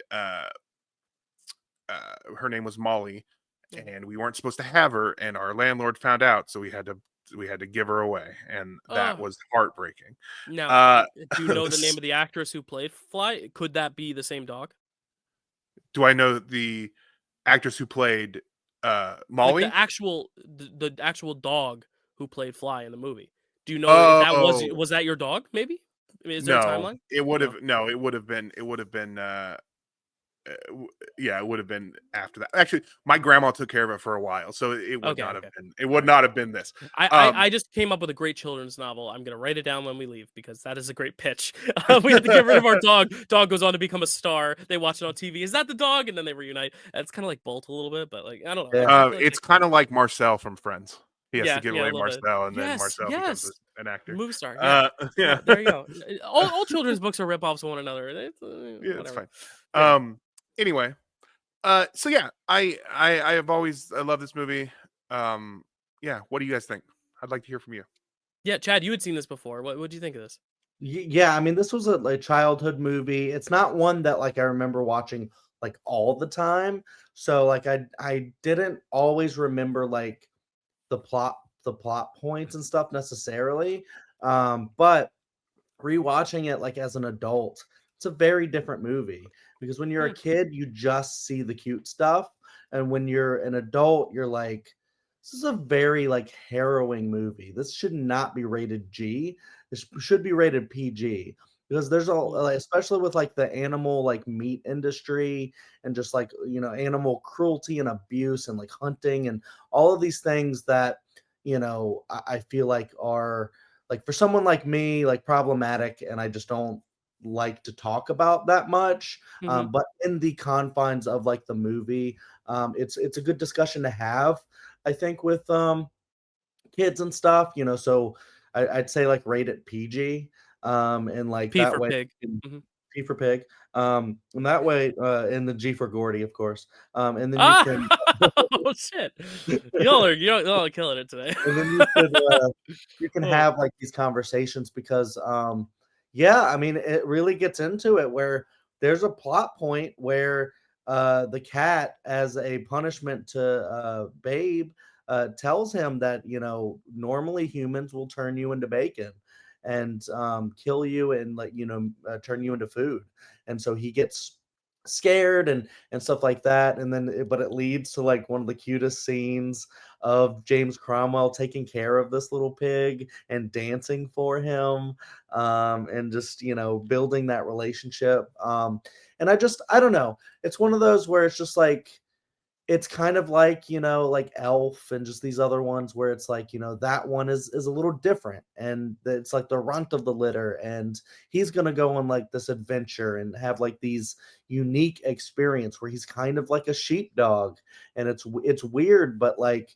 it kind of puts into perspective, I guess, like how we treat pigs versus how we treat dogs, and but then even the dogs like weren't treated the best either. Like they just sold off her kids, the Mhm. puppies, and just like, whatever, you don't need them, right? And it's like they just have to go through this like emotional turmoil. Like the pigs are like little babies, and then they just have to say bye to their mom, and then that's it. That's just done. I don't know how emotional a pig actually gets in real life.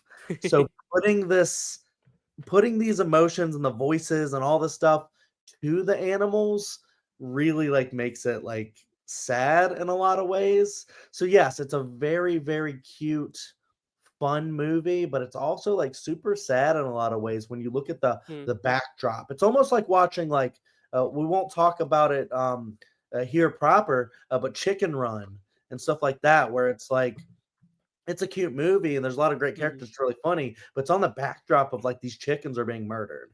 And like there's always that like kind of underlying like, thing that that could happen. And even the duck Ferdinand, like his love interest is killed at one point Oh by the gosh, yeah. farmer for Christmas dinner.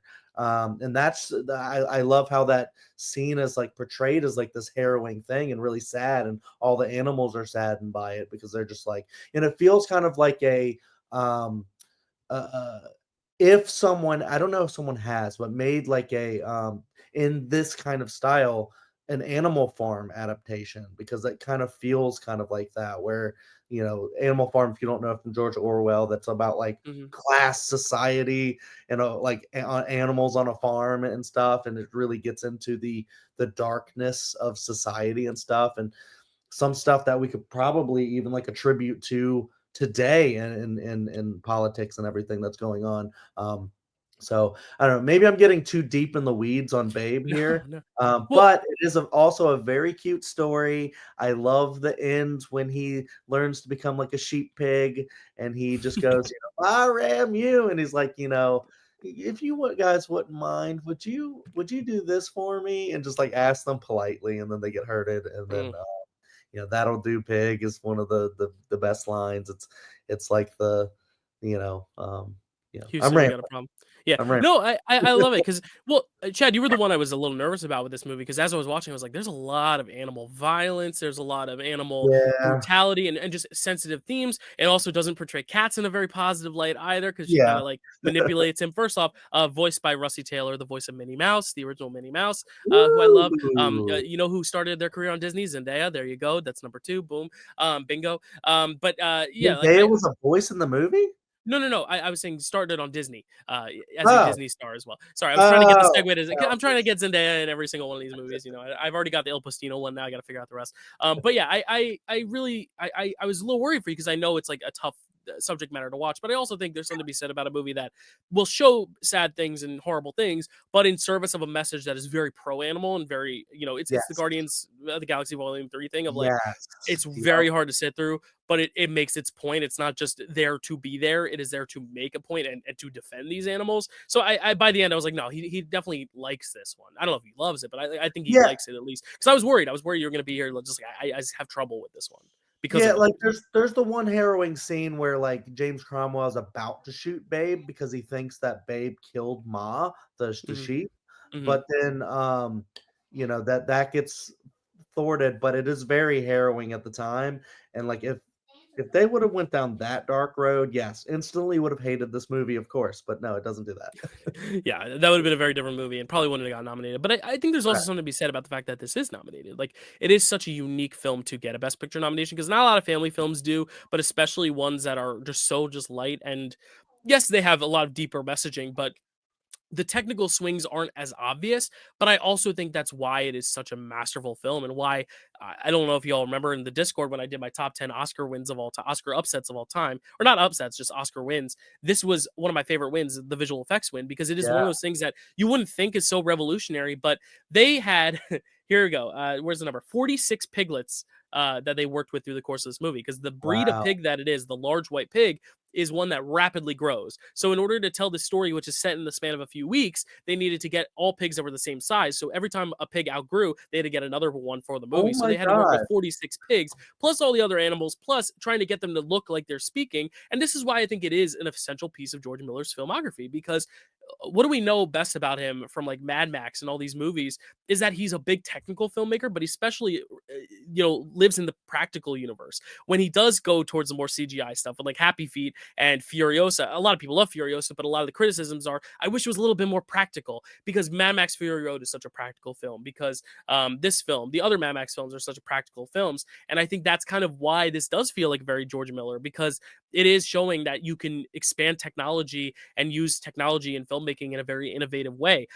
Can that be in a big action spectacle blockbuster? Yes, but it can also be for something that is very mundane. This is not a very action-packed film, but it is the most visual effects of any film in the 90s, even beyond Titanic, in terms of the leaps and bounds you have to go to get all of these effects. And I think that's what's so, underrated about this movie, is the fact that it is not just a sweet story, not just makes you feel good. It's not just an all shucks masterpiece. It's not just charming. It doesn't have that great line that's also parodied in Shrek, that'll do, don't get that'll do. But it is also incredibly crafted. It is a perfectly just assembled motion picture, and it just has some of the biggest, most impressive technical things going on that I don't think people realize, unless they dig a little deeper, are going on. People are just seeing it as, oh, cute talking animals, not realizing how intricate those details are in making that film. So I just think that's one of the things that I'm most drawn to this film, is just the technical craft, because it's not a movie that screams technical craft juggernaut. It's not your Dune, it's not your Interstellar, it's not a Planet of the Apes. It's this little pig movie on a farm, but because of that, it's all the more impressive, because your visual effects have nowhere to hide behind. There are no big explosions to hide behind. It's all right there in front of your face, and I think that's also part of why I really love it. So just want to shout out George Miller there, because he's doing stuff with cinema that is not is very seldom seen, I should say. Matt, did that spur anything in your head, and any talking points? Oh yeah, lots, and then I forgot lots, and then I had more lots. But 47 pigs, which means they had to put 47 wigs on 47 pigs. I mean, yeah, technically. Yeah. Okay, but yeah, I as far as the animal stuff, like the seeing animals in peril, that stuff is difficult for me as well. It's not something that like turns me off to movies necessarily, especially if it has a good, if the end goal is well intentioned, and stuff like that. But like stuff like in The Mummy, when they're whipping their horses to go so much faster, it bugs me to watch. I'm like, stop whipping your horse. Like that kind of stuff. That kind of stuff always bugs me. It doesn't necessarily turn me off to these things. This, as far as the rating and like seeing the stuff, there was some parts that were difficult, even though I knew Babe was going to survive, but like gosh, this is a little darker than I remembered it being. It should have been the first movie ever rated PIG, but but it's yeah, some of that is pretty bad, but it's also like, whether I think mostly the reason it's uncomfortable is because it's things that we don't want to think about.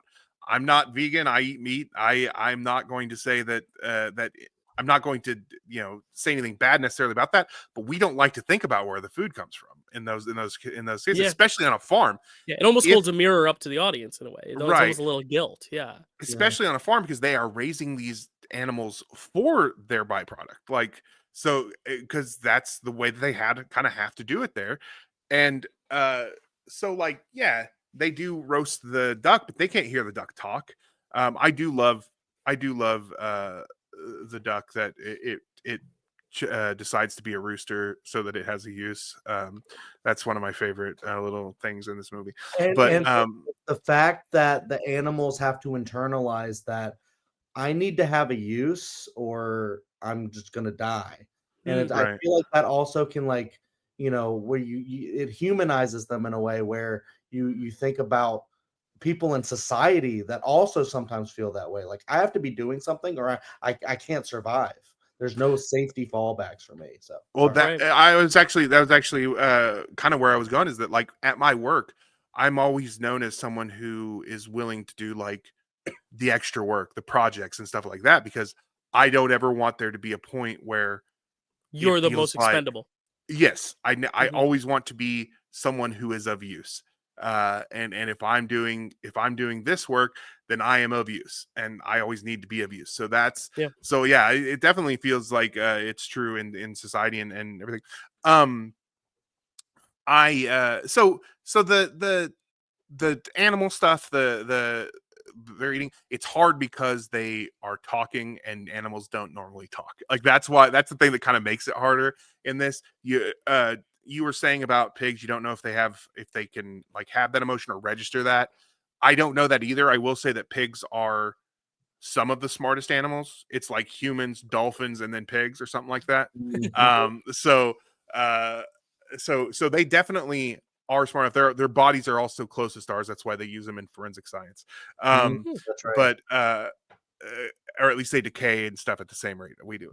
So it's but it is hard to see some of that, but there's also a reason. It's like, and Chad, we've had conversations about this, like why do horror movies why are they so bad to animals, and not the Animals not the themselves. filmmakers. They're not, the filmmakers aren't being rude or mean or doing bad. No animals are being killed for the movies. But why do they show the animal deaths so much? And I could tell you the number one reason is because we don't need a character arc to make us feel empathy for a dead animal. And that's the reason. In this case, they do have character arcs, but they can kill a person at the beginning of a movie, and if we didn't know who they were, we don't feel anything for that person. If they kill a dog at the beginning of the movie, I don't need to know that dog. Right. So that's why horror movies go back to that so much, is because it is a way to show the death. It's immediate death. It's immediate connection, and they don't have to kill off one of their characters to make you feel that way. And so that's why they go to that. Whether I understand that can be triggering, but that's also something that they do to try to improve the entertainment value. But again, I know that for especially for Chad, that kind of stuff can be very triggering, which is why I always try to warn him when I see it. So that stuff was hard, but I think that it kind of goes to, I mean, I spent much of my rewatch this time trying to decide if the farmer was a dick or a good person, because he is exploiting these animals a lot, but I only feel that way because the pig talks.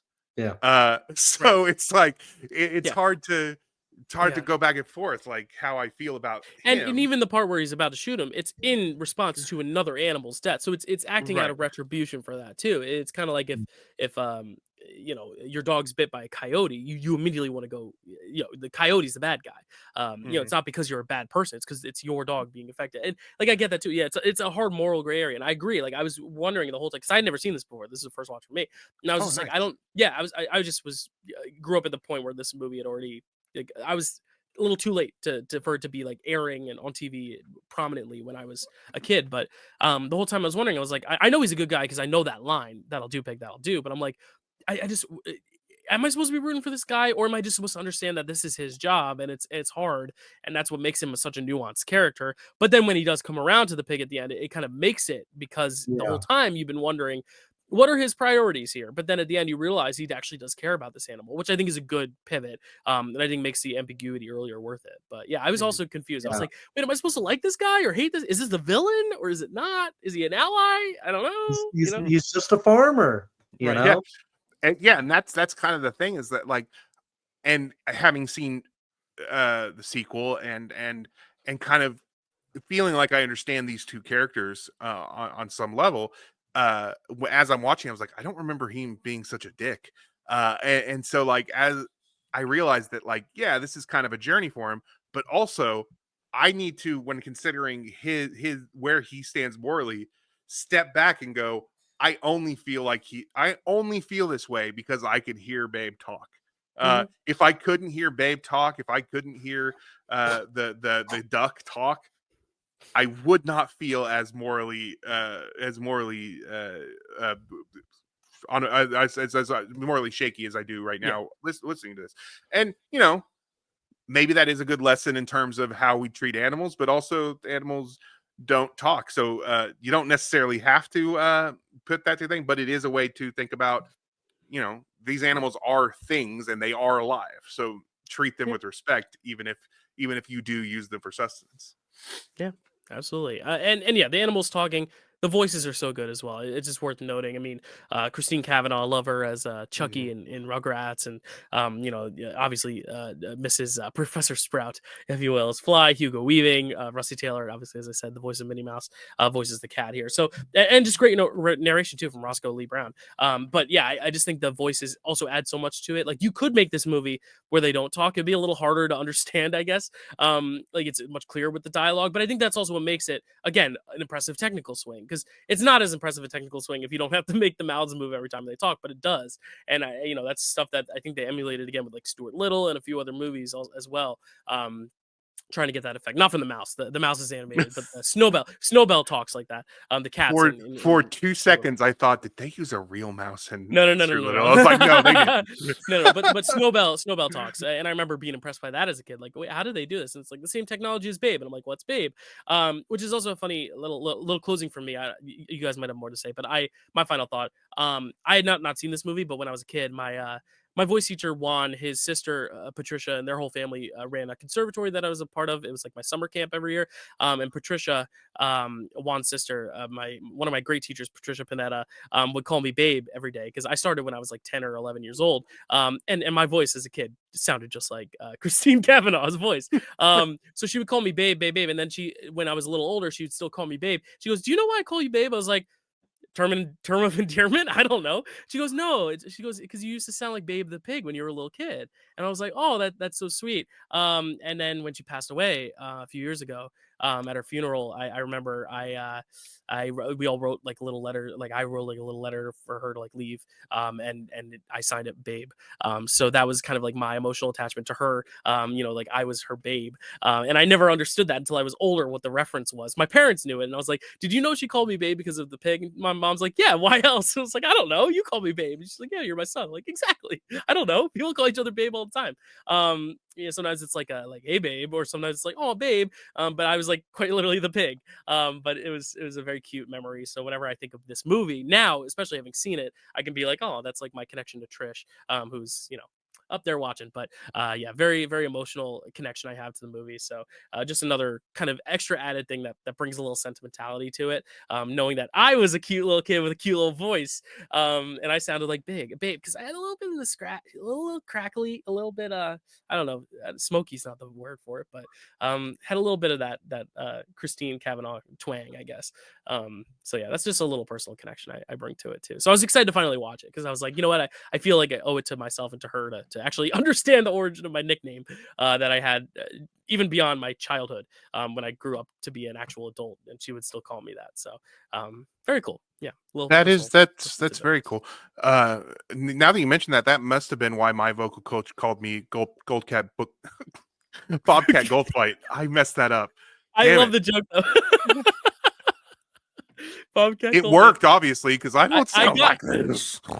Yeah, they kept calling me Gilbert Gottfried as a kid. I didn't know. Anyway, also Hugo Weaving as Rex. You didn't mention him on the voice acting. He was also really great. But yes, he's great. You? I did, but not definitely worth mentioning twice because he's amazing. We love him here. Two of his films won Best Picture, but Chicago beat the second one. But that's fine because Chad and I love Chicago. That's okay. Yes, you do. Tell me in the comments if he said it earlier. Just tell us in the comments. Okay? If it happened, I'm gonna replay it right now, just for posterity. No, I'm kidding. I probably didn't say it. That's probably wrong. I have it right here in my notes. Chad, any last thoughts on Babe? Really cute movie. I love it. That'll do, Pig. That'll do. Babe, nominated for 7 awards, wins one big one. That's visual effects. Still one of the coolest wins ever. But nominated for picture, director for Chris Noonan, supporting actor for James Cromwell, adapted screenplay, art direction, and film editing. So what a brave pig that was. There's no real easy segue, but yeah, he was a brave little pig. So now let's talk about an even braver, maybe. I don't know if he's braver, but he's Braveheart. Let's talk about Braveheart, Chad. Sorry, bad segue. I was getting in my feels. It's hard to come up with a segue when you're reminiscing about love. It was Those who excellent. passed. Yeah, but it's okay. Chad, tell us about Braveheart. Okay, I just paused there again. I have to Oh. say, Braveheart, directed by Mel Gibson, written by Randall Wallace, cinematography by John Toll, music by James Horner, starring Mel Gibson, Sophie Marceau, Patrick McGowan, Catherine McCormick, Angus McFadden, Brendan Gleeson, David O'Hara, Ian Bannon, James Cosmo, and Brian Cox. No, not that one. Yeah. It is the other one. Yeah, the one, not that other one. This one. Synopsis. William Wallace fights for freedom for Scotland against the dastardly, ruthless King of England. Absolutely. The best picture winner. We talked a lot about the upset itself, so we don't have to obviously dwell on that too much. But it's time to actually talk about the movie that won Best Picture. Very cool. This is the second Harry Potter crossover, as Matt teased, with Brendan Gleeson. But a very different looking Brendan Gleeson. He didn't have the mad eye. He's a little younger. But yeah, Mel Gibson is front and center of this whole thing. Acting, starring, I think wrote. No, he didn't. Randall Wallace did. No. Chad just said it, but I forgot it. Big Mel Gibson vehicle, obviously the director turned actor thing that the Oscars love. An underdog on paper, but really, I mean, getting 10 awards, winning 5.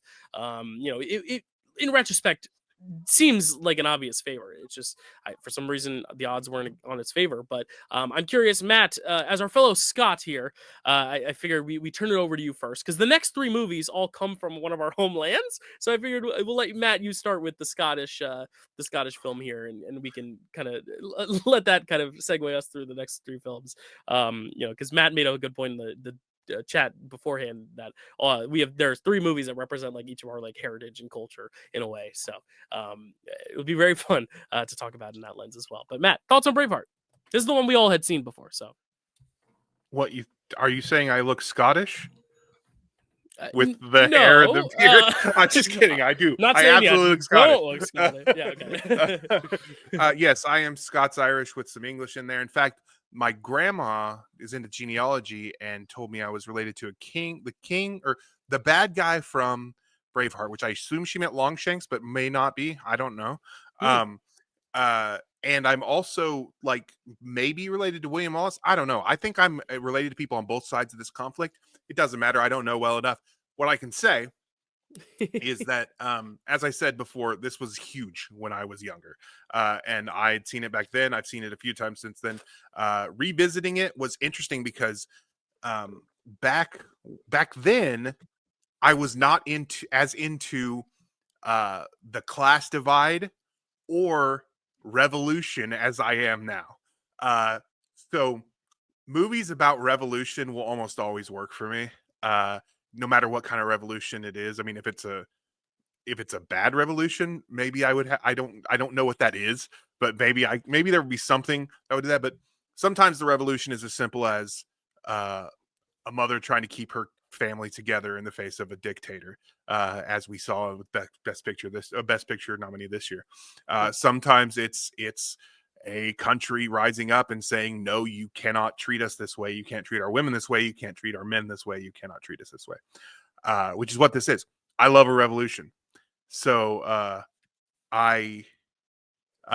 this movie still works for me. I was pleased to find out. I was worried because of the Mel Gibson of it all. Because back then we didn't know anything about Mel Gibson. In fact, Mel Gibson was a huge deal. One of the movies that we mentioned from 1995 that I love was Clueless. He is mentioned multiple times in that movie as a very handsome and famous actor. He was a big deal back then, and if I can kind of divorce my feelings on him as a person, kind of like I have to do with Tom Cruise and a lot of other people who aren't quite being super harmful, but are doing things that I don't like or say things that I don't like. It's a similar thing. So if I can divorce come on, my Matt, you feelings, said Mel Gibson, you made him cry. well, I'm kidding. there we are. No.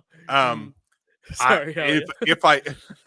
If I can divorce myself from that him today and who he is, Mhm. it's really easy for me to enjoy this movie, especially because, like I said, this comes from my homeland, not personally anywhere I've lived, but where my Yeah. ancestors are from, um, and uh, and it's story of revolution, which will always really work for me. Brendan Gleeson, I had mentioned earlier, looks big. He is huge, like I don't mean like built, like and tall. I was like, Yeah. where did that height go? Like I did when I first saw him in there, I was like, I didn't recognize him at first, but he plays the big burly guy who throws the big rock, and I'm like, that's so not the Brendan Gleeson we would get today. but Yeah. but yeah, so this movie has always really kind of worked for me. It still works for me on that level, and yeah, I want to hear from you guys now. Yeah. Um, Yeah, I can go next. I think this is one I had seen this one before, and it was always something that like, yeah, this is a big epic. This and Gladiator, like the two big epics of the time, and like I just think for these movies, if you are like a historical buff who's like all about the accuracy, then like I can totally see why this has been panned by those people.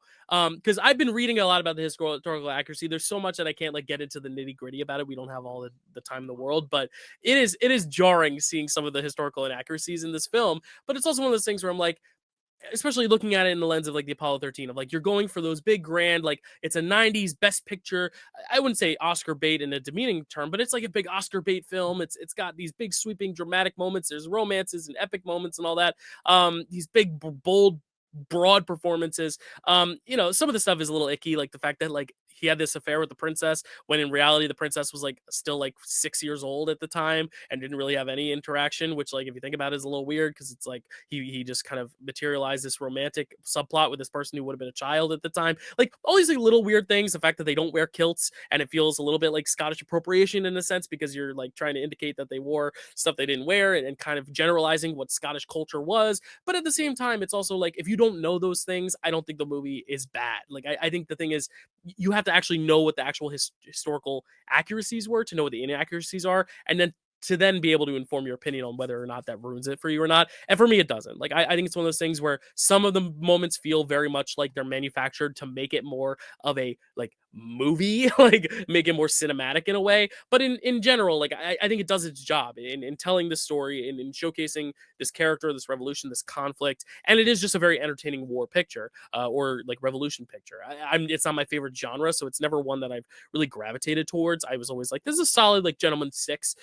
I've always been like positive on it, but never really like passionate about it, like so many people. But I think it's because it's not my genre of like particular choice, even though the themes I really like. But even knowing that some of those themes are kind of fudged to like make it more of a appealing Oscar-y, like grander epic drama. I understand from the filmmaking tactics, it makes sense that you're gonna fudge a little history, but at the same time, I'm like, I think there are other movies that are grand and epic, but also teach a very honorable history lesson in the sense of like Master and Commander, a film that Chad and I praised that is like so good at being so period accurate.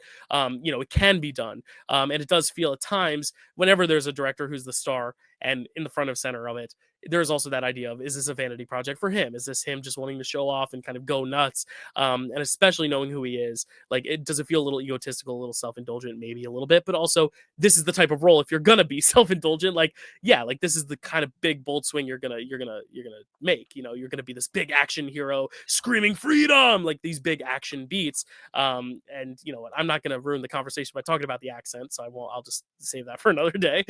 But yeah, like there's certain elements I really like, certain I don't. But again, it's not one I'm like behemothly like against, hate, this sucks. But I'm also like, I don't know. I just don't think this is the one that of all these best picture winners of the time that I would personally put on the rotation on the TV, like so many others of the time where I could just like sit down and watch it anytime. Because there are people like that, like my dad, like a lot of podcasters I listen to who are like, oh, Braveheart's on, gotta sit down and watch it. Don't care if it's 2 hours in, 2 minutes in, I'm watching it till the end. There are movies like that for me that are 3-4 hours long that I will do that for. This might not be the one, but I need to address a couple things. yeah. I meant Sorry. to address I meant to address the historical accuracy in the beginning. Historical accuracy, or the push for historical accuracy, is a modern convention. Yeah. That is, especially in the age of information, in the age of the internet. And yes, Chad had mentioned that this is where it was privatized and the age of information started. but the true internet as we know it didn't exist for years after this. Like, I mean, even look at Titanic, a film I love. Rose and Jack didn't exist. You know, like Right. that's a fabricated thing. That is not history. Yeah. And especially because, and it's weird that when people focus on it, like if you're a historian, Yeah. it's fine to point those things out, but to say the movie should have done it this way, I don't see even why a historian would do that. I mean, this was based on a epic poem um by what's his name, Blind Willie or something like that, I believe his name was. Blind Harry, Anyway, Blind Willie, yeah, something like something blind something. Um even Blind Harry, then, yeah. Blind Harry. Blind Harry wrote an epic poem about William Wallace that was also not historically accurate. Beowulf is an epic poem that is not historically accurate. Historical accuracy is not, should not inform a person's feelings on a piece of art unless something like, for me, something like it is trying to paint someone who did bad things in a good light. Yeah, like the P.T. Barnum Greatest Showman. P.T. Barnum was exactly what I was going to say. P.T. Barnum, which, you know, P.T. Barnum later in his life became a more progressive person and started fighting differently. But at the time, he did not care about his people like they're trying to show he cared about. So like it. So when it does something like that, it bugs me. If you're just trying to make your movie more epic and stuff like that, I think you have a responsibility to do that. Like that's kind of where it leads. Like you're trying to make an epic movie.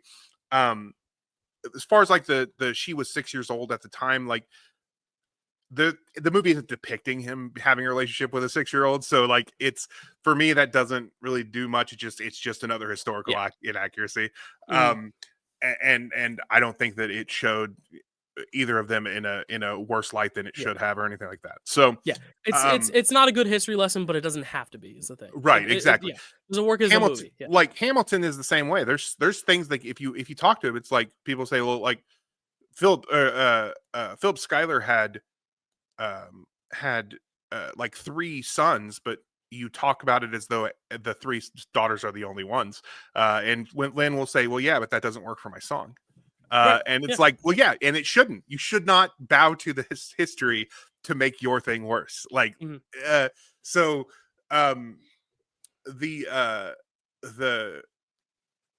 historical accuracy never really bothers me unless it is doing something wrong.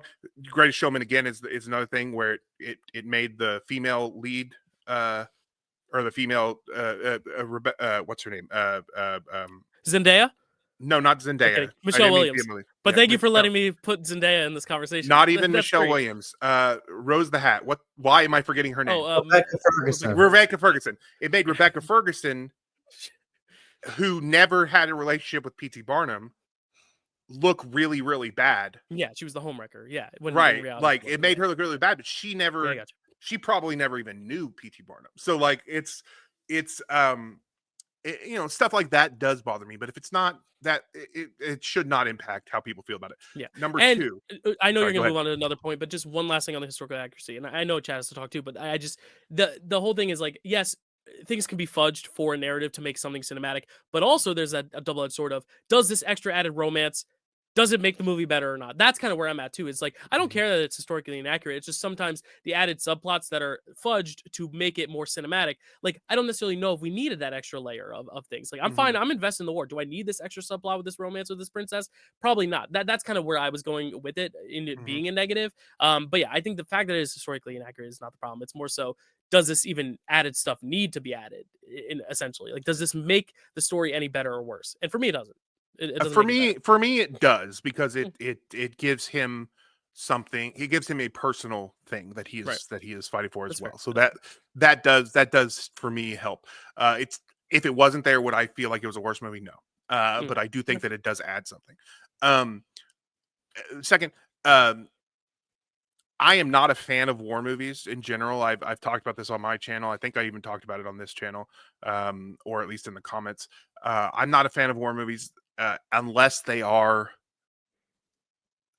actually anti-war, or if they are, like they are actively being anti-war, or if they are depicting revolution because I think that it's important because I think people rising up to their oppressors is important.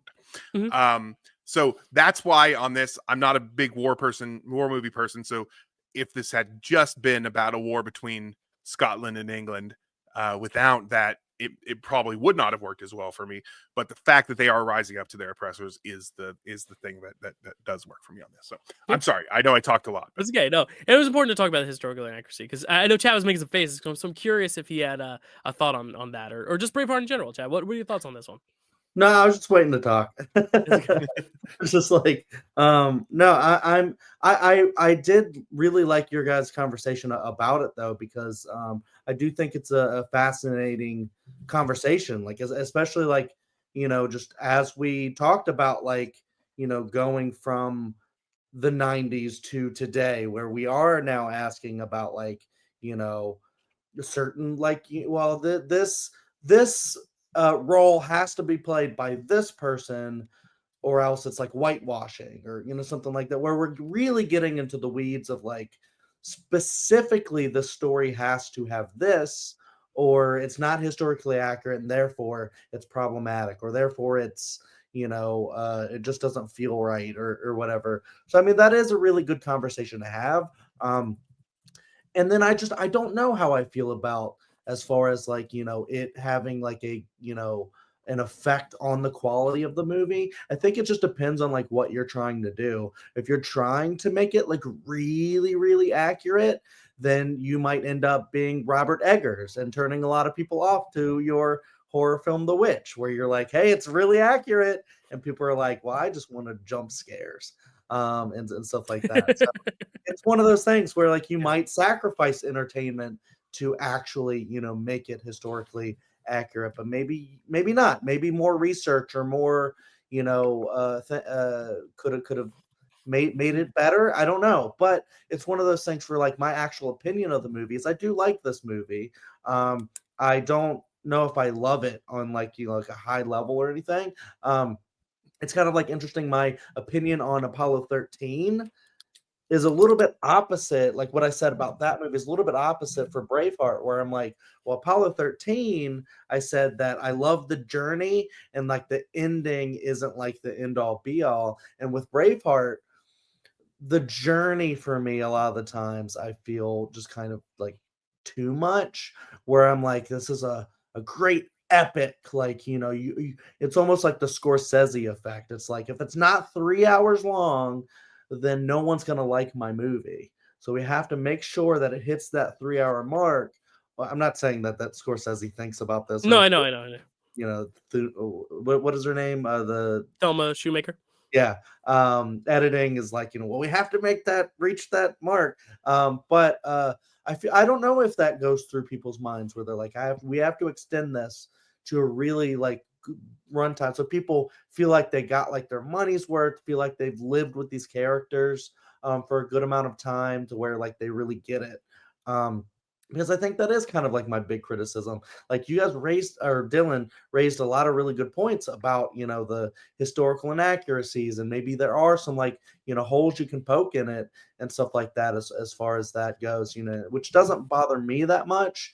Although it is one of those things where I'm like, well, maybe that shows that the movie isn't as good as maybe some people think it is, or whatever. But I do think it's just overly long for like what it actually is. I do think there are like, I don't know exactly what I would cut out, because I think that like, because he has that deep relationship with the one woman, and then I don't know, I think that maybe does kind of undercut the character a little bit too, where it's like he had that relationship and then she was executed, and then he's at the end, he sees her, and then he's got that kind of memory of like her, and that's like the love of his life. But then he has like this other relationship with this other woman, so like, but then it has like political ramifications, and maybe helps him get like an in to the thing, so it's kind of like less of a love story and more of a political, maneuver.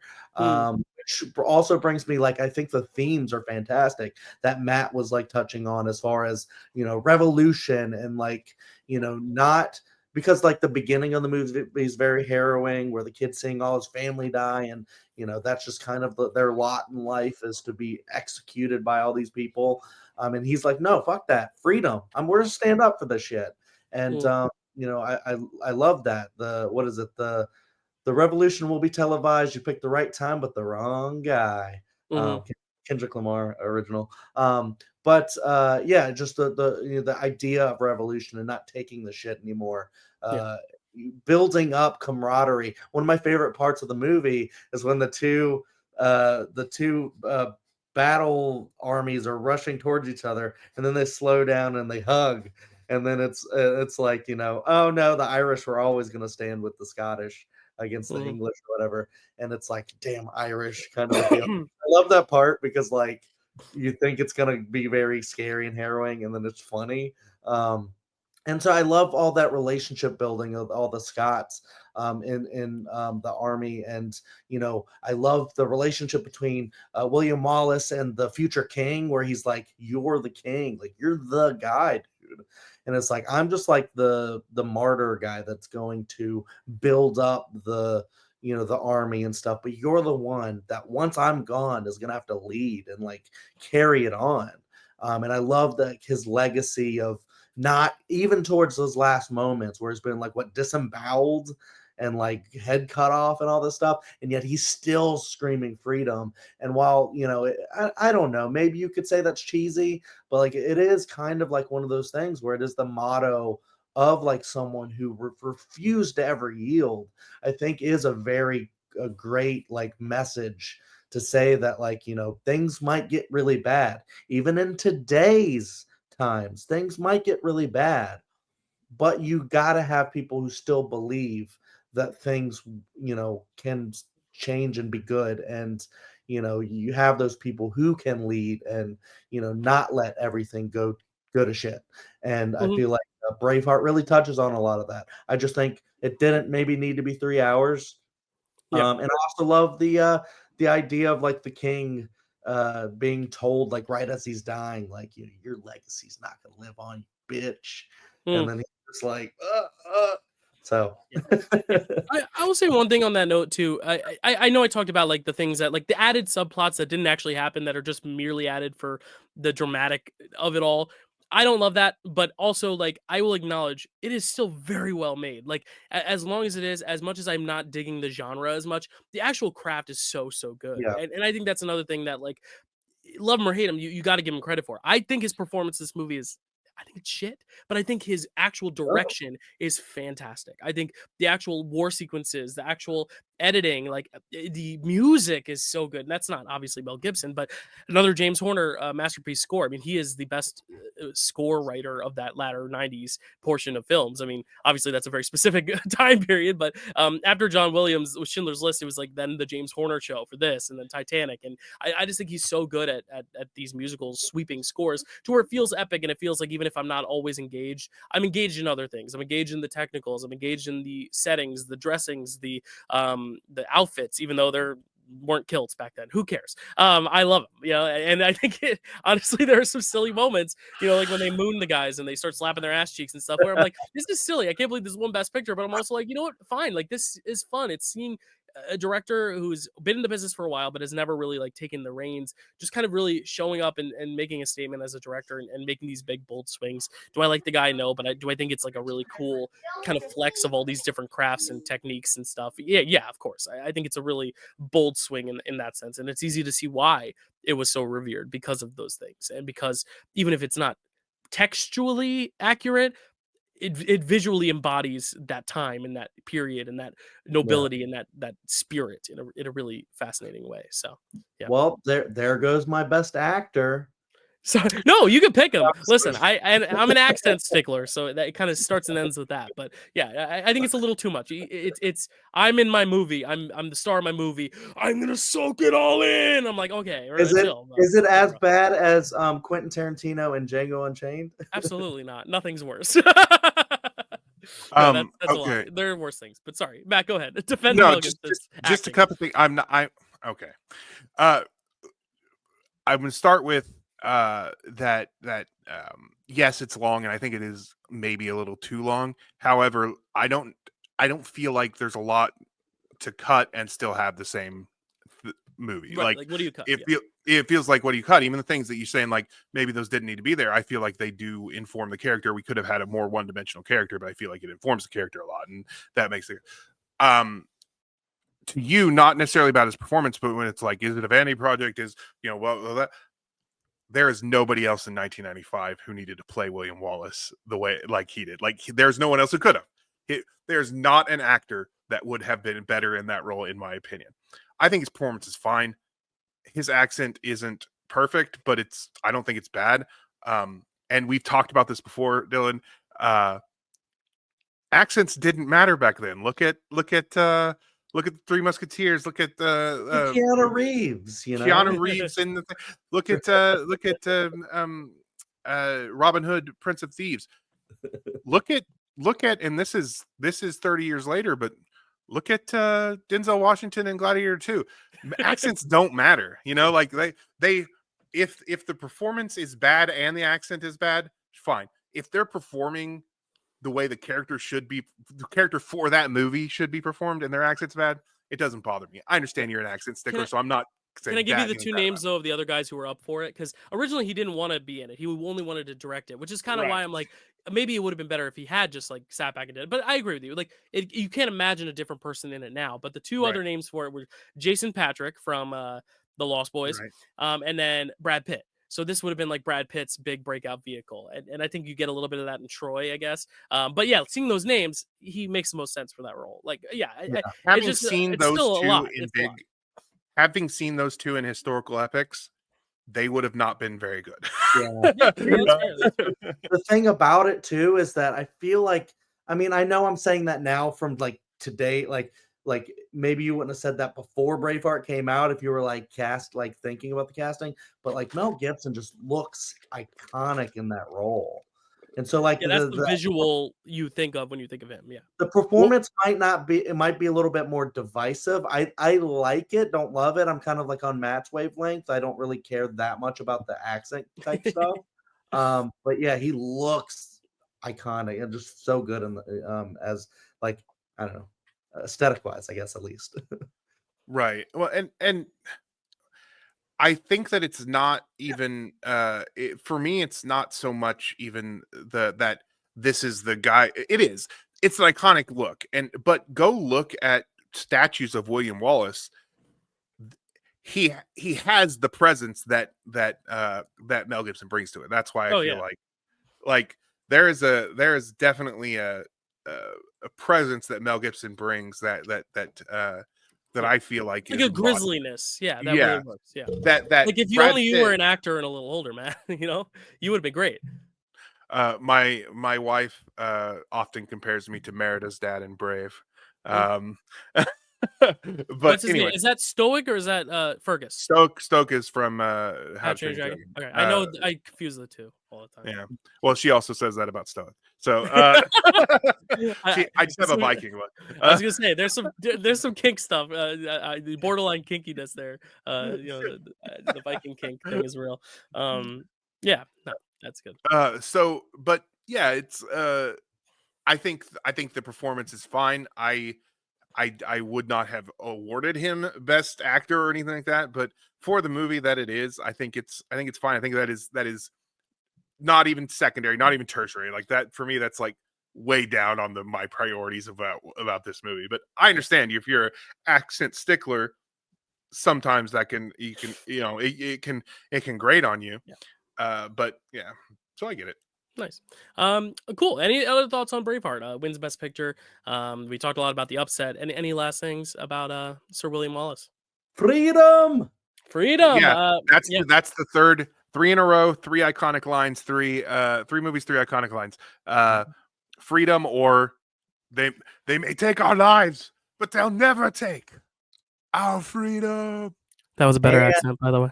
It wasn't, because I got a thing in my throat and I couldn't get it out right. A little better accent. And the iconic shot of him like throwing that sword into the ground. Awesome. Yeah. The claymore. My friend, one of my friends, when I in in my early 20s, one of my friends had a claymore, which we just always called the Braveheart sword. But that scene where he throws it and it sticks there, and from that angle, like that angle is so fucking good, So like cool. so good. Love it. Yeah. From the Academy's angle, Braveheart was very good because it wins 5 awards of the 10 it's nominated for. It goes 500 batting average, which is very impressive. It is nominated for and wins Best Picture, Best Director for Mel Gibson, Best Sound Effects Editing, Best Cinematography, Best Makeup, and it is nominated for Original Screenplay, Original Dramatic Score. So James Horner lost twice. What did it lose to? We'll find out in a sec. Also nominated for Best Sound, Best Costume Design, and Best Film Editing. Matt, you forgot the 4th most famous quote of the slate, which is "Buongiorno," because we're gonna take a transition to my homeland of Italia and talk about Il Postino, the postman. Chad, tell us about Il Postino. Il Postino, or the Postman, if you're not, you know, We'll in this house we call it Il Postino. call Thank it you. Il Postino. We call it Il Postino, bro. forget about it. Directed by Michael Radford, written by Anna Pavignano, Michael Radford, Furio Scarpelli, Start using the hands when you say these names, Chad. Come on, do some respect there. Giacomo Scarpelli, Mhm. and Massimo Troisi. Troisi. Yeah, you got it. Sure. Troisi. Cinematography by Franco Di Giacomo. Music by Luis Enriquez Bacalov. Starring Massimo Troisi, Felipe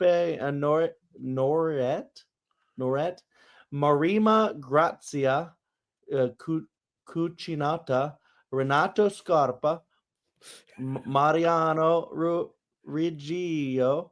Did they say Reggio? Is that like Spanish? Anna Bonauto, Simona Caparini, and Sergio Soli. And now I'm no longer welcome back in Italy. Synopsis. A postal worker discovers I the love that. beauty of poetry when he forms a mentorship with poet and politician Pablo Neruda, based on novel Ardiente Paciencia, Paciencia. Yeah. Paciencia, There you by go. Antonio Scarmeta. There we And go. I love you it, know, Chad. I Your pronunciations are my favorite part of the show. Get them right or feel get like them wrong.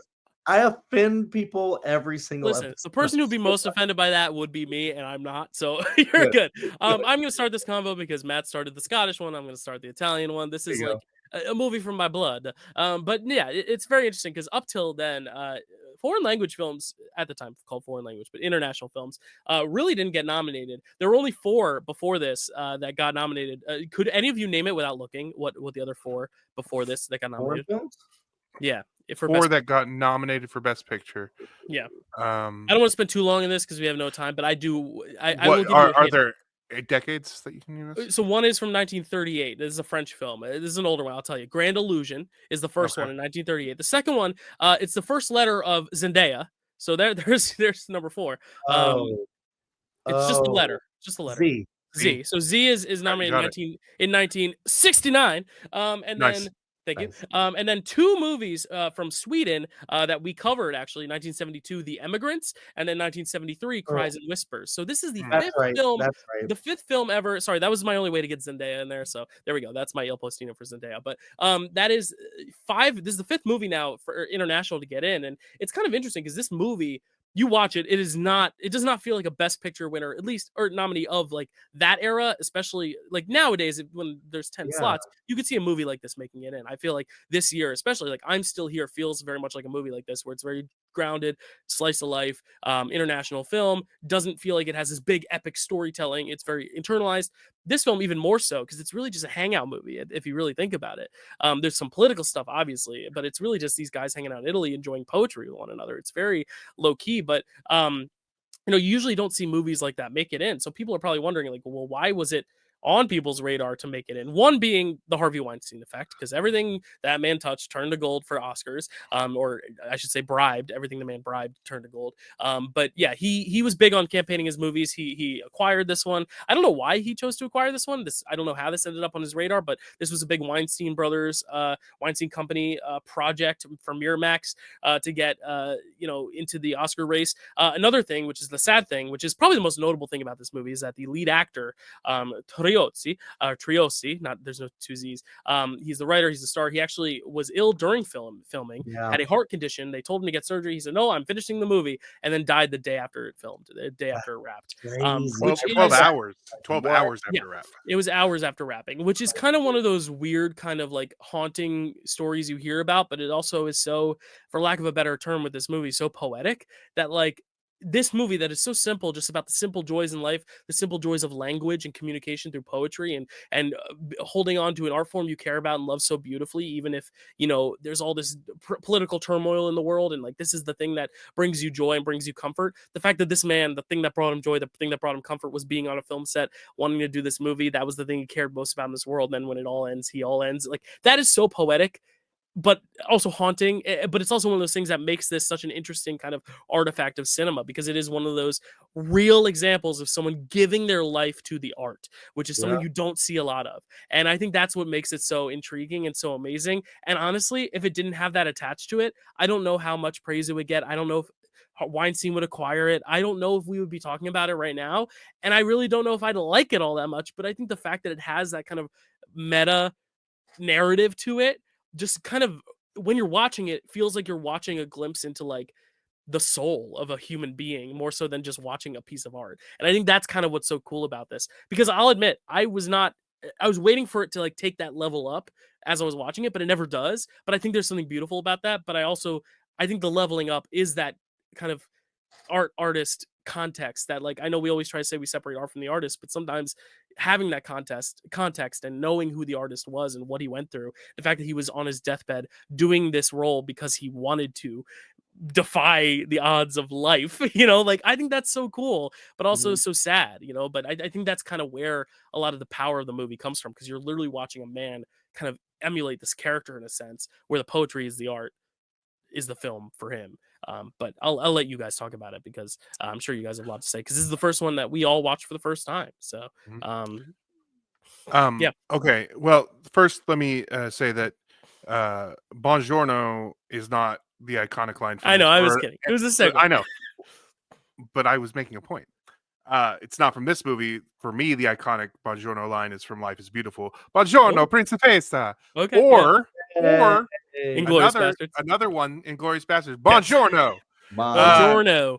Buongiorno. Arrivederci. I speak the third most, the best Italian. Arrivederci.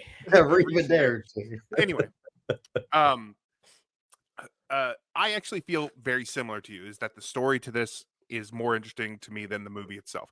And unfortunately, I think that the story, even though it's great, or the story of the behind the scenes thing does, even though that does elevate it, I think it's actually a little bit to this movie's detriment. It's a distraction in a way. Not just that. He was so sick that they couldn't, like, he could only film for like an hour a day, and any shot you see that where you are not seeing his face is his stand-in. And also the energy level, which is fine for this, but in some of the shots, like the energy level is so low that you're like, that it makes you like wonder if the character is sick. So that kind of initially just kind of did it for me. I will say that the movie does improve for me as it goes on, because at first I was just like, wow, the energy with this guy is just so low, which is fine for a character, but he's like, he is our kind of window into this movie, and like it kind of was like, wasn't keeping my attention the way I wanted it to. Once we kind of get to the Pablo Neruda of it all, I was so surprised. I did not think I was about to watch a movie about Pablo Neruda. Because there's a thing that I have a weird. This is one of my weird little things where I sometimes the connections I make, I can't even explain it. But you guys have covered 2 movies about 2 of the people who were mentioned in well, you've done two movies about people who are mentioned in It's the End of the World as We Know It by REM, which is Leonard Bernstein and Lenny Bruce. Mhm. Now you've done one with someone who is mentioned in La Vie Boheme from Rit. Well, we've actually done a few. So this was actually something I was going to bring up later because I don't know if anyone caught it.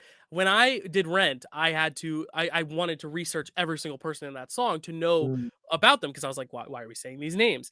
And I had to research Pablo Neruda for that. So when he showed up in this movie and it was like, oh my gosh, this is a fictional story about someone meeting Pablo Neruda, I had the same exact thing.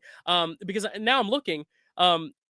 Stephen Sondheim, we've covered him on the show for West Side Story. We're gonna cover Bob Dylan next month. Lenny Bruce is also in that song. Yeah. Dorothy, Toto, and Annie M, Wizard of Oz. And then I think this would be the fifth one, right?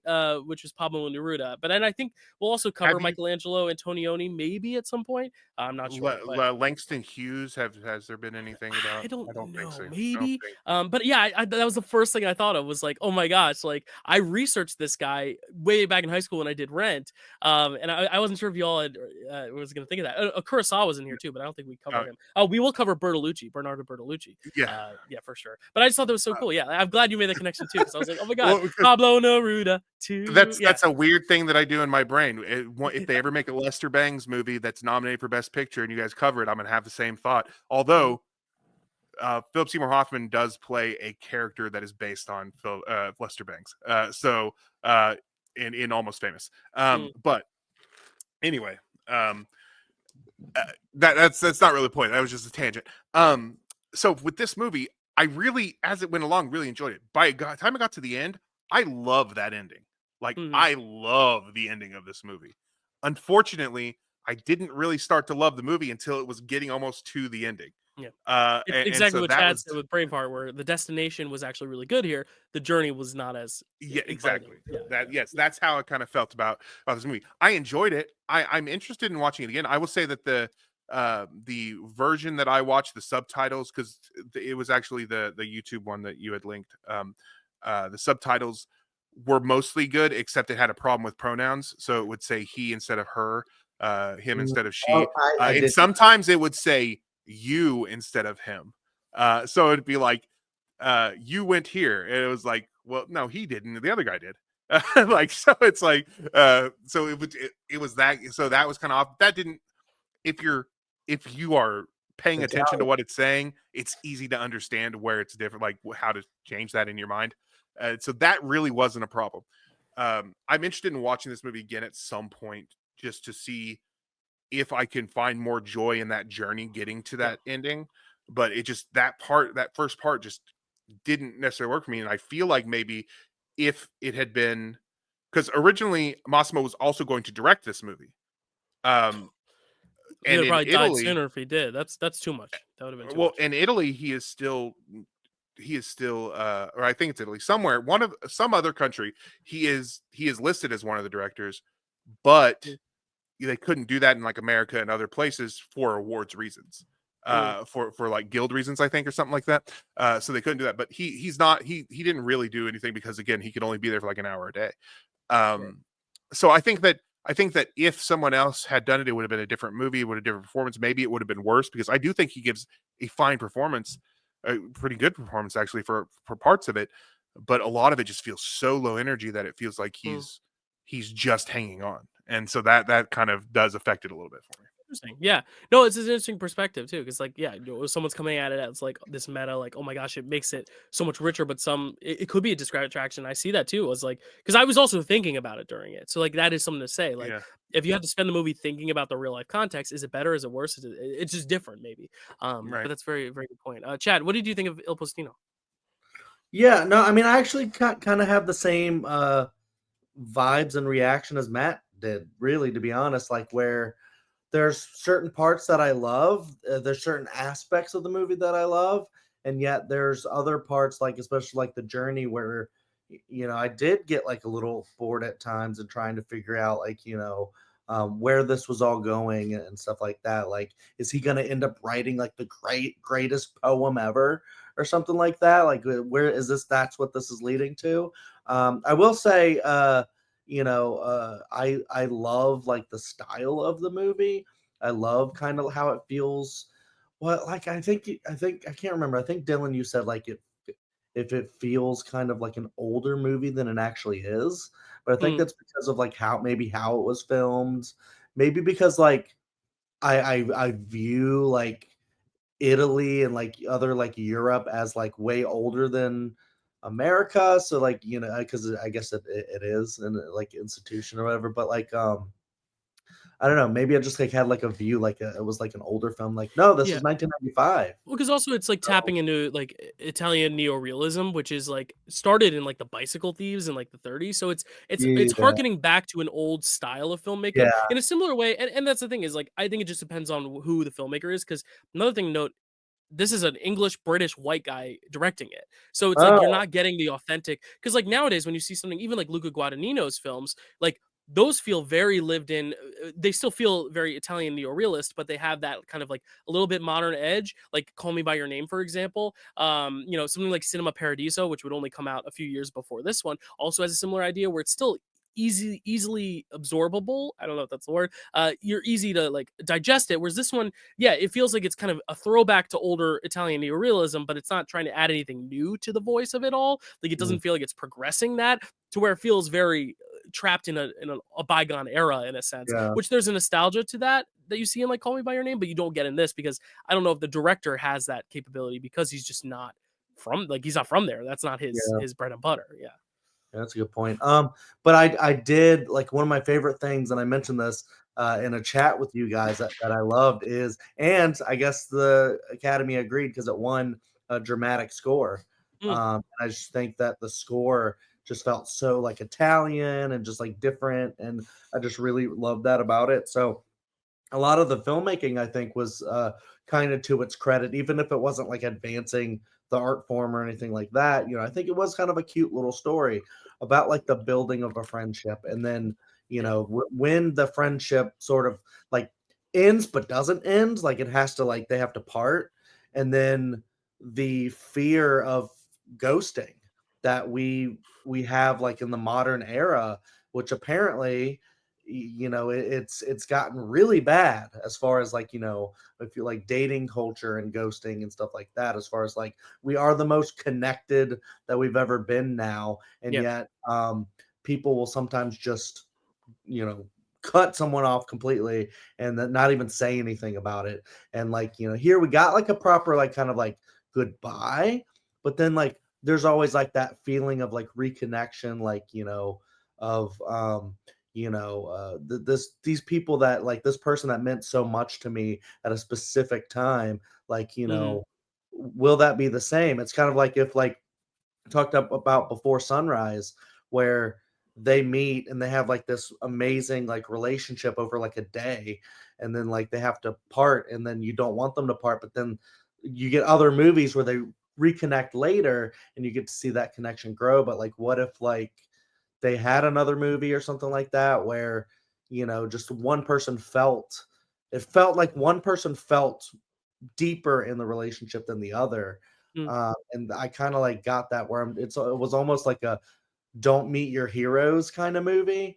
And then you like feel like there's just like so much else going on in Pablo Neruda's life that he couldn't really like engage with him, I guess, in the same way. But like that's really all this guy had. And to see that he just wanted to kind of talk to his friend and just know that his friend and mentor who was like teaching him the ways of the poem and like what a metaphor is, and stuff like that, and how to use that to aid your life and get in a relationship. And he ended up in a relationship with mhm. Beatrice Russo, and had a kid, and wanted to name it after his hero, or like not hero but like best friend or whatever. And then like I was kind of on her side. I was like, don't do that. This dude's not even giving you the time of day now. Like, Yeah, don't he's name like, him. we shouldn't get married because he's not here to officiate it. She's like, who are you marrying? Me or him? Yeah, like, I think that's funny. And yeah, I think in a way that it gets really sad because he does end up, he finds communism and that way of like protesting, and he's going to use poetry to do it, and he dies in the process. And so it becomes so sad because they never get that reconciliation Mm. at the end of the day. But there is that kind of like relationship that was built, and like, you know, like it still feels like it persists even after one of them is gone. And I just Yeah. love how he like left that tape with all the sounds of Italy, and you know, his son's heartbeat, and he never got to meet his son. And as a dad, that just like tore me up just thinking about that. Just like, I don't know, it's just like really, it does get really deep. But I do agree. I think like sometimes it is, you know, until the end, when you go like, oh shit, that's a great ending.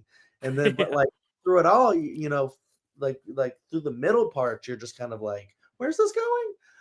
And then I do like how it kind of wrapped it up. So Yeah, it that's is one of fair. those things where I'm like, I don't know. I don't know if I love this movie, or if I just really like it, or if I just kind of like it. I don't know Yeah. like where I fall, because I do think it's uneven in ways, but I do think that, yeah, that ending is really great. And the story that the backstory that Dylan was talking about, as far as, you know, the real life implications of like this guy.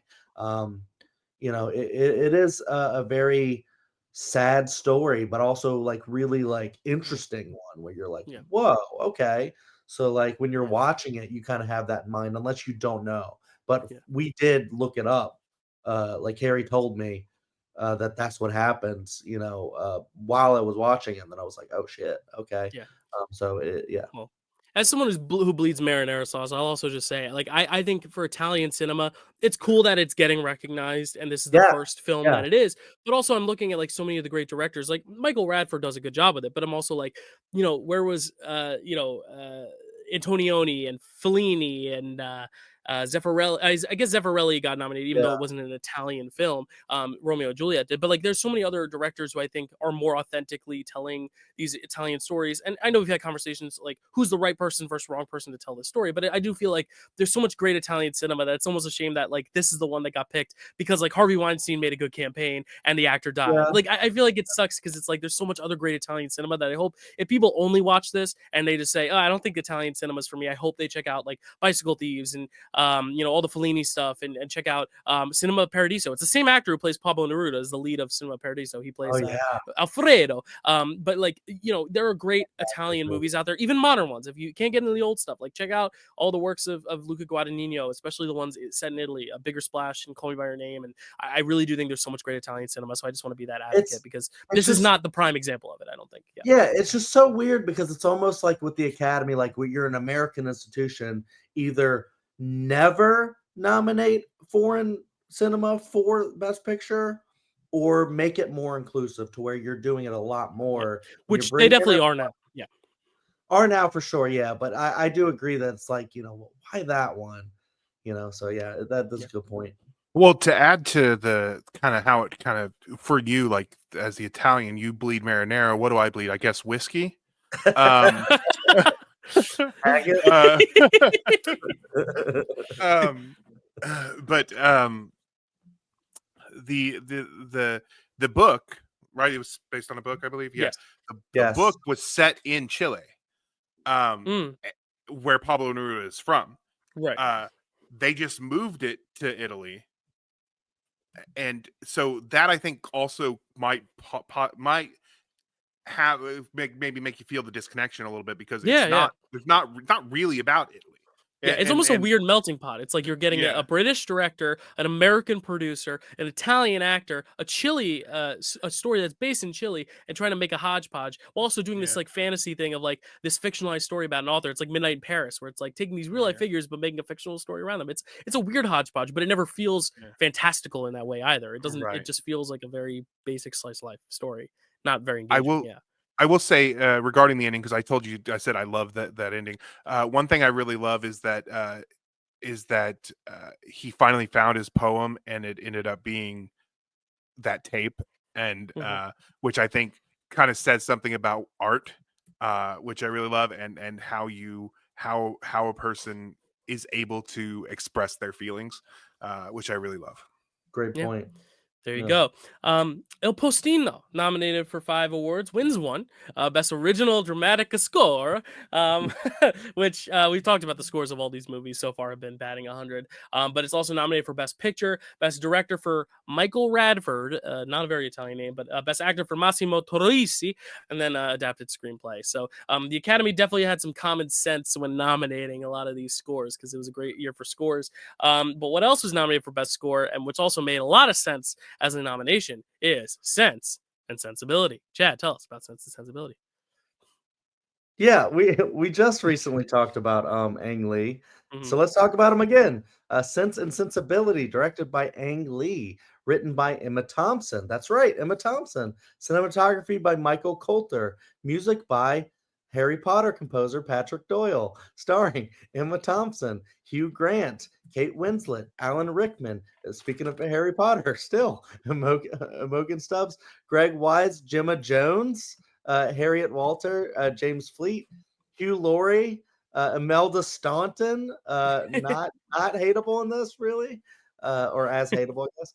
Robert Hardy, Elizabeth Spriggs, and Tom Wilkinson. I just named so many Harry Potter folks. There are at least four Harry Potter actors in this movie. Yeah. Yeah. Synopsis. Who is the fourth? Who am I missing? The guy who plays Cornelius Fudge plays the guy. Oh, who, duh. Yes. Robert Right. Hardy. Okay. Yep. Yeah. Did I say? Oh, yeah, I said that. Synopsis. A mother and 3 sisters are forced out of their home and must find their own way with their lives and romantic pursuits. Based on the novel Sense and Sensibility by Jane Austen, who apparently, by the way, she was 36 when she wrote all of her books. She wrote like 6 books or eight books. She just had a boring summer. then I guess I'll write 6 books. Well, I'm not saying in the same year she did that, but then she died at like 41. Oh, shit. So it's like she lived like almost up to the age I am now. Well, no, she started writing at the age that I am, almost at the age that I am now, in like a year's time. If I start writing books and then die at 41, like just like that, that's like the perspective. Like, I don't want to wish that. I just knocked on so much wood right now. In a year, I will be the age she died. So, All right, I'm sick of knocking on wood, guys. Like, she started writing at almost your age, and she died at almost my age. Yeah. And I'm the age Ang Lee was when he was 26. Wow. I'm glad I got laughs out of that because that was a stupid ass joke. I think that's also the age of Zendaya. No, I don't know, but I there we go. 5 There or you 5. go. I fit her in there. But Chad, you are the one. If he bleeds whiskey, I bleed marinara. You bleed tea. So please tell us your English roots here. What do you think of Sense and Sensibility? This was a first watch for all of us as well. Yes or no? You too. Okay. So Chad, first watch. What did you think of this one? It's weird that I bleed tea because I don't like tea, but that much. I'll drink your tea. I love tea. There you go. I'll drink your tea. I'll drink. I drink your tea. It's like milkshake. Yes. I drink your chamomile. All right. Anyway, continue. We gotta go. We gotta move it. And Zendaya is dating a Brit, so that's another. There you go. connection. Listen, there we go. Perfect. Yes. But there we go. There we go. yeah, I don't. He probably wasn't alive at this point, though. 95. Yeah, probably not. No. Yeah. But I love this movie. I adored this one, and it's like it's interesting because like I don't always like. I recently also watched Pride and Prejudice. And with the Keira Knightley one. Yeah, I liked it. I didn't love it, but there was one of those where like that one, even I was like, I could have seen this get like a best picture kind of nom too. Like it's like that kind of a thing. I could see on like rewatch maybe loving it. But like this one, I don't know. I just really engaged with it from a like romance like perspective where like just this like idea of like these people getting kicked out, like every like little thing that that how the hell do I talk about this movie? It's just it's one where like there's a lot of like relationships going on, and you just want to see them happy at the end of the day. Like that's kind of like really what it is. And it's more of like a feeling kind of thing that you can't like really explain that much, but it is kind of a thing where there's like this internalized like, you know, I'm being kind of thrown away. I'm trying to make ends meet with my sisters and my mother because I guess I'm like from Emma Thompson's perspective here. But yeah, I love the and then I'm trying to internalize this idea that I can't have what I want. Mhm. And to see her get that, I think is just so rewarding, and the emotions that are felt with all of that. And I think that kind of the same thing is like happening with Alan Rickman's character, where like he feels like he can't get the thing that he wants, and like the way that you have like these relationships, like or these you know love sites that you get where you see like the perspective at first of Hugh Grant watching Emma Thompson watching her sister play piano, and you see Hugh Grant is seeing her, not her sister, but seeing her, and then you get to see Alan Rickman looking directly at Kate Winslet playing the piano, and seeing like that like look of just like what is this creature kind of a thing, Mhm. like look of discovery and like love at first sight kind of a thing, Yeah. but from like one side.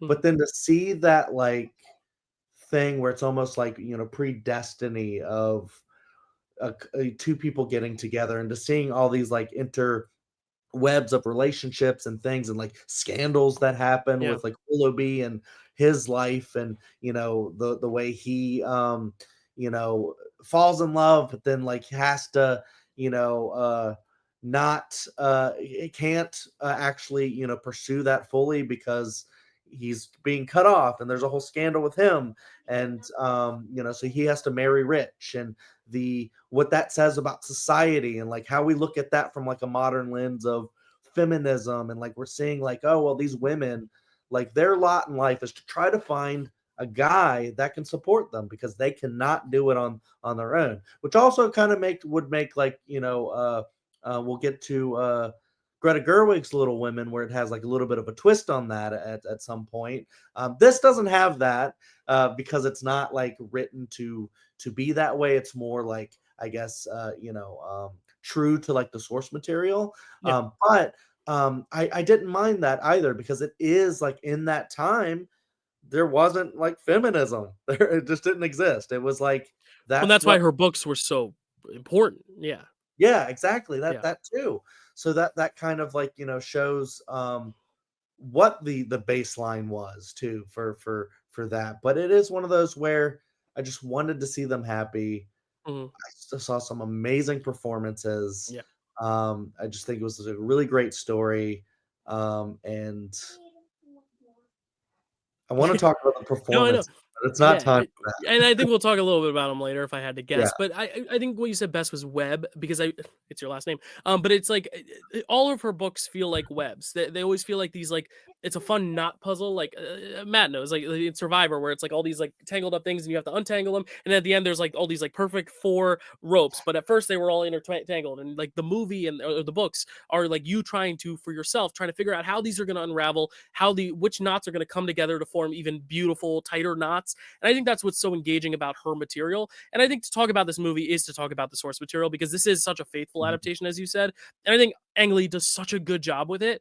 It's almost hard to find a fault in the adaptation, but it is a very faithful adaptation. So I think a lot of the praises to be made for this movie, outside of the aesthetic and the performances, is Jane Austen. And I think this is probably my favorite of Jane Austen's 3 big ones: Pride and Prejudice, Emma, and this. I think this is probably my favorite book of hers. So I think just the fact that it is so well adapted, because it is so fun to watch. Okay, wait, who are the good guys? Who are the bad guys? We don't know everything. We're given a Yeah. little bit of information, then trying to like for ourselves piece it together like it's this big puzzle, only to see, like you said, it come together at the end. I really can't say a lot about it because it is just such a perfect adaptation of a near perfect book. It's like one of those things where I cannot find a fault, and any faults I could have are not to do with what Ang Lee did with this film. It just basically comes from, oh, I like maybe this element of Pride and Prejudice or Emma better than this element of Sense and Mm. Sensibility. But I think in terms of an adaptation, almost as perfect an adaptation of Jane Austen's material as you can get. Also because the performances are great. Also because the design is amazing. The way it's filmed, as you said, of characters, particular points of view, focusing on different characters throughout the piece, and really feeling like every character's relationship is established,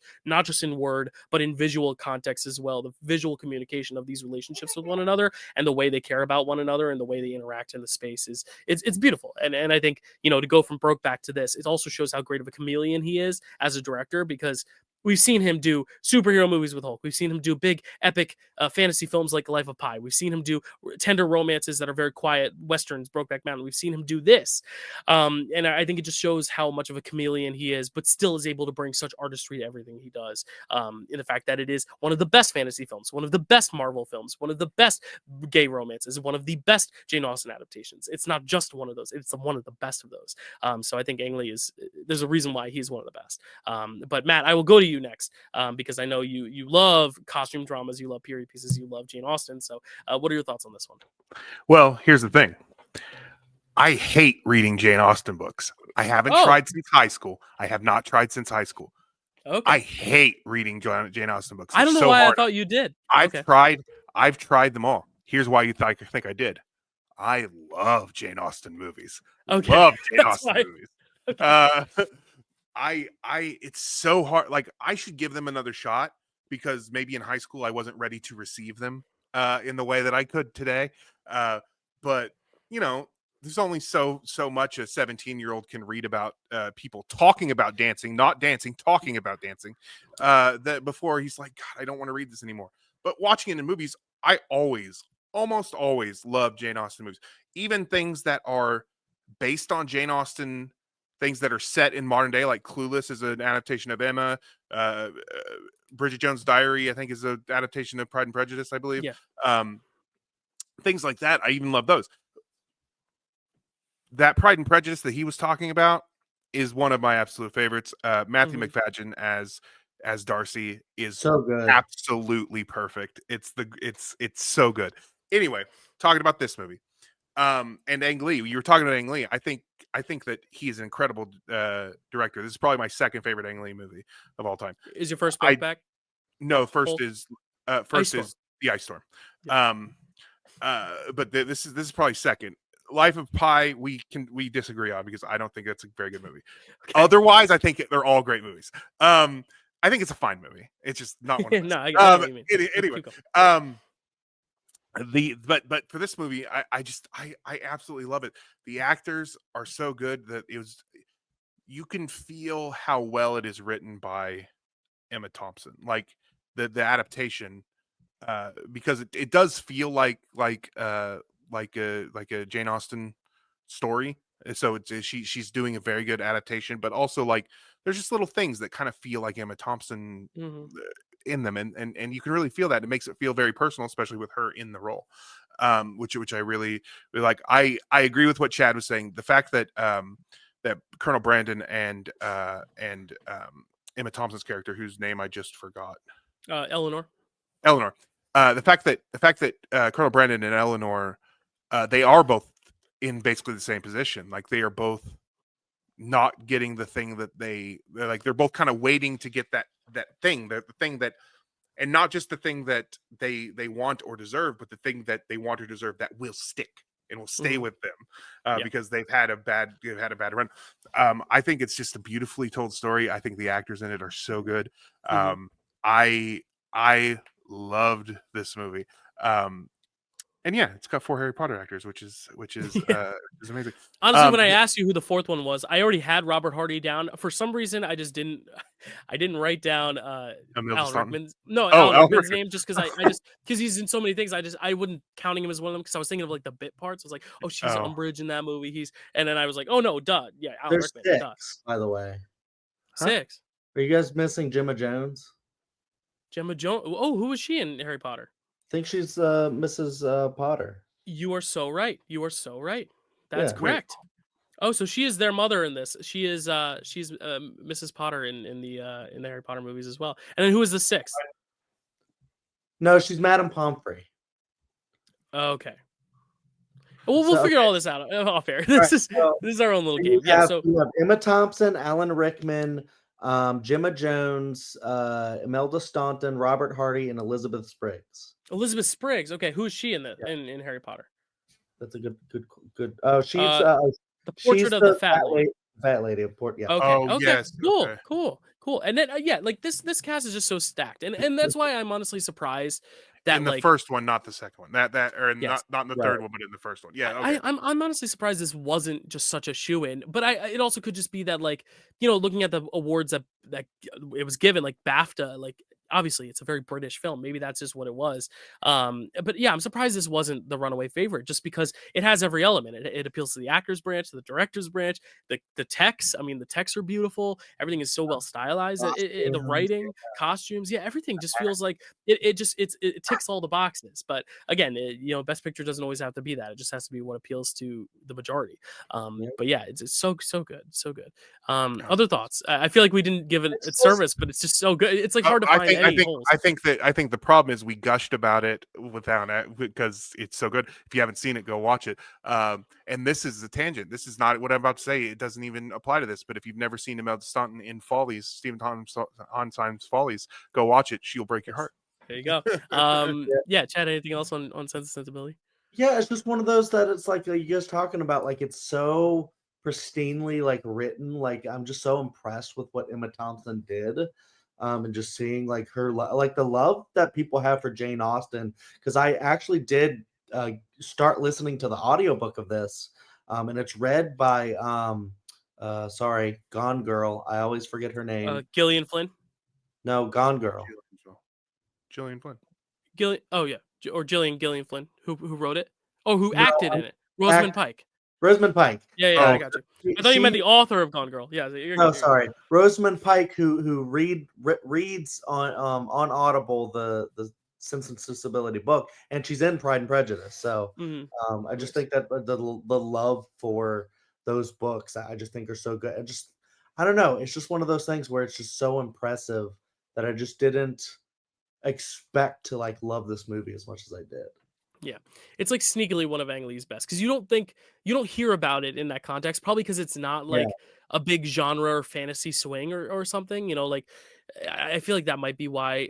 But yeah, it's just so good. It's so good. Yeah, I don't hear people talk much about it, but then I watch it. I love it, and then I just think it's like also like just the performances, which I hope we talk about a lot of them. So yeah, we definitely will. We'll at least talk about one because I know I'm first for actress, and my actress is from this movie. So my actor is from this movie, so we're good. Yeah, all right, we're good.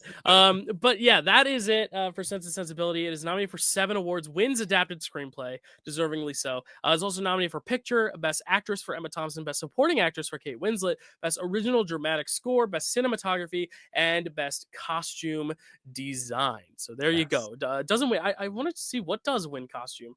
Is it Braveheart? No, it's not Braveheart. Let me look because I don't know what would have.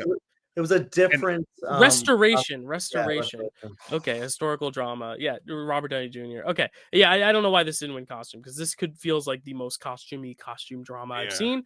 Also, art direction also wins for restoration, so that must just be another good period costume piece drama. Anyway, Matt, you were gonna say something?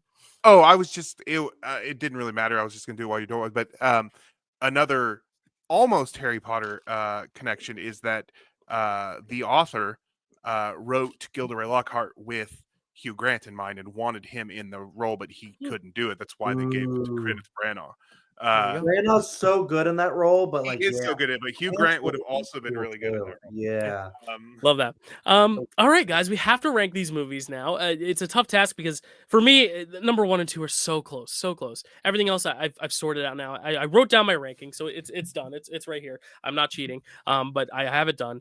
But I'm excited to hear what you guys think. So, Matt, what is your number 5 here for these 3 movies? I think if you've listened to me so far, it's going to be very clear that, unfortunately, and I wish this wasn't the case, that Il Postino is my number 5. All right, Chad, what is your number 5? Yeah, and none of my rankings changed. This is everything's still in place. Il Postino is still my number 5, but it's still good. I'm gonna break it. We're not all gonna match. I'm Braveheart is my 5. Is my 5 here. I almost. Oh wow. Well, I know what your 4 is. No, Matt, what is your number 4? Apollo 13. I did not. That's why the the fact that was an upset was so surprising to me is because I have it very hard ranked higher. So That's good. anyway. Chad, what is your number 4? Yeah, I almost put Braveheart in 5, but then I was just like, I really like the themes of it a lot more. I feel like, so I put Braveheart at 4. Yeah, and this is where I will put Il Postino at number 4. Chad or Matt, what is going to be your number 3? Braveheart. Okay, and Chad, what is your going to be? What is going to be your number 3? My number 3, sad about it because I love it, but Babe. Okay. Oh wow. Okay. Yep. This is not where I thought any of this was going. Because I thought, I'll tell you afterwards what I thought. My number 3 though is going to be where I put Apollo 13. So now we've gotten the top 2. Matt, what is your number 2? This is the one I thought was going to be number 1. I was like, our consensus number 1 is going to be this, but it's going to be my number 2. I even told you guys in the chat. My number 2 is Babe. Okay, I know where this is going. Chad, what's your number 2? My number 2 is Apollo 13. Oh my god, my number 2 is also Babe. So this is not where I thought it was going. But Matt, what is our number 1? Our number 1, and I'm so happy because I did not think it'd be until we had the conversation. Our number 1 is Sense and Sensibility. Chad, your number 1? Sense and Sensibility. And my number 1, Sense and Sensibility. This is wild. So our best picture winners, no math involved. Sense and Sensibility is all of our number 1s. What I thought going into this, I thought Matt, it was definitely gonna put Braveheart at 5, and I thought. I honestly didn't think Chad was going to like Sense and Sensibility. I thought he was going to put it at 5 because I know you don't like Pride and Prejudice as much. And I thought I was going to end up putting Il Postino at 5. And I thought it would have been funny that all of our home countries were at number 5. But then everything changed. And I watched Il Postino and I was like, nah, this is better than Braveheart. And then you put Braveheart at 3 and then Chad put it at 1. And I also thought Babe was going to be our winner just based on knowing you all. I was like, I think we're all going to settle on Babe as our winner. But this is cool. This is really cool. Ang Lee back to back wins Best Picture and Picture This, and now is part of the Hall of Fame as well, which is freaking cool. So very, very cool. Really quick, Chad, what are your thoughts on this ranking, on this settlement? Yeah, I think it's great because I love Sense and Sensibility. First, just with the Pride and Prejudice thing, because I know Matt was a little bit disappointed. I was joking, but yeah. Well, I will say the reason why I'm not like super high on it is because I think it was like my first true Jane Austen movie that I watched. And like I'm trying to like slowly get more into that. And then also I watched it with friends who love it.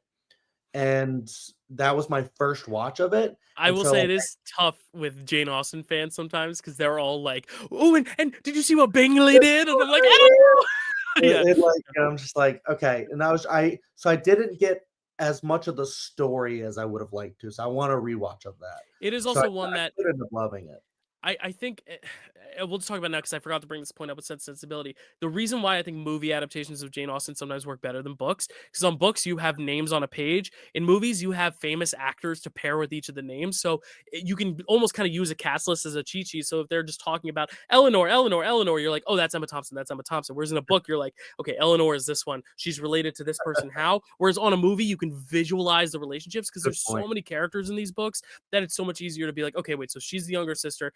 It's Kate Winslet's the younger sister of Emma Thompson, rather than like, okay, so Eleanor is the older sister of her. Like, I think it's much clearer when you see something visualized with actors. That's why I've always thought Jane Austen's such an easily consumable film platform. So I'm very excited that we're diving in. Yeah. So I watched Sense and Sensibility. Then I watched Apollo 13. I had such a blast with Apollo 13. I'm like, Apollo 13 is going to be my number 1. It's awesome. And then I rewatched Sense and Sensibility. So I watched that twice. This movie just rules. So, Yeah. And then also, I think this is probably how Kate Winslet got Titanic. So. Yes, I do believe so too. I believe this was the casting. This was the what do you call it? The runner-up, the demo or something. Like someone does a movie and they're like, okay, they're gonna be a big star. This is their audition tape. Yeah, almost. It's real. Yeah, kind of. Yeah, Matt, any last thoughts on the ranking before we get into the acting? And if not, you could take it away with the actor. Yeah. Well, I think that I'm so glad because when we were talking about it, you were like, I think I know what our collective number 1 is going to be. And I was like, I do too, but it's going to be my number 2. And so, which I already mentioned that. But so I thought Babe was going to be number 1. And I was like, that's going to be a cool thing, but it's not my number 1. So I love that Sense and Sensibility won this, and I can kind of see where it was going because we talked about that one so positively. I'm a little surprised that Dylan put Il Postino, because you seem to talk about Braveheart more positively than you did El Postino. So I'm a little surprised by that. But really, we got 3, 4, and 5 on Braveheart. It's fine. Yeah. Like Listen, if Brad Pitt were William Wallace, well, I'm kidding. No, I'm not gonna get into. I'm not gonna get into it. Last thing I'll say, because we did this last time with Stacy, but I've just got to ask. I guess, did the Academy get it wrong? Yeah. I mean, yeah, yeah. So Well, we agree. Do we agree with the upset? No. Are we upset? That's right. Yes. That's kind I of. forgot we started that trend. Yeah. Yeah. Well, because The last Academy time we were like, got it the wrong. Academy was wrong. They got it wrong. The upset was. And thing- you're made upset us about upset. it. Yeah. Here's we're the thing: upset is about that I just said yes, but I'm being a hypocrite because earlier in this very broadcast, I said that it should be a snapshot of the the Academy's time. never wrong. And- I know, but yeah. do we disagree? The basic premise is like, Yes. based on the upset, we actually go for the one that got upset. Actually, was our favorite this time, Yeah. twice in a row now. So Yeah. I'm interested in a year where neither of the films are our pick, and we're just like we're going for like the number 3 or number 5. But yeah, both times now, the film that was the front runner lost the Oscar, but was our pick to win. So we'll see if and they were both Ang Lee films. So we'll have to see next time because we don't have any Ang Lee films. I don't even know if it'll be an upset because we don't know what the results of the next month's picture this will be in real life yet. So, but 2 episodes from now, we'll be talking about another upset for sure. But let's get into acting right now. Matt, what is going to be your best actor pick? I had a lot to choose from, and there's several that I really loved in these movies, but really it came down to Sensibility, and there's a couple in here that I really enjoy. And although I really want to give it to a certain actor who was snubbed this year at the Oscars and deserves, Hugh ought to give him an Oscar is what I'm thinking, but I'm not going to pick him even though I kind of want to. I am going to go with Alan Rickman. Page 300. Why did you pick that choice? I picked Alan Rickman, who is on page 324. 94. Shut up. Nice. Any elaboration on that? Oh, sorry. Yes. Or wand drop? Just that's it. No. He's one of my favorite actors in general, and I miss him, and I wish he was still alive. And it's not much more than just I love every time he's on screen. It's my favorite thing. So he was there, and that's why. So there we are. Yeah, love that. Perfect. Chad, you are second for actor. If you'd like to give a thought on Alan Rickman, then proceed to your next point. Yeah, I definitely do because that was going to be my pick too. Okay, cool.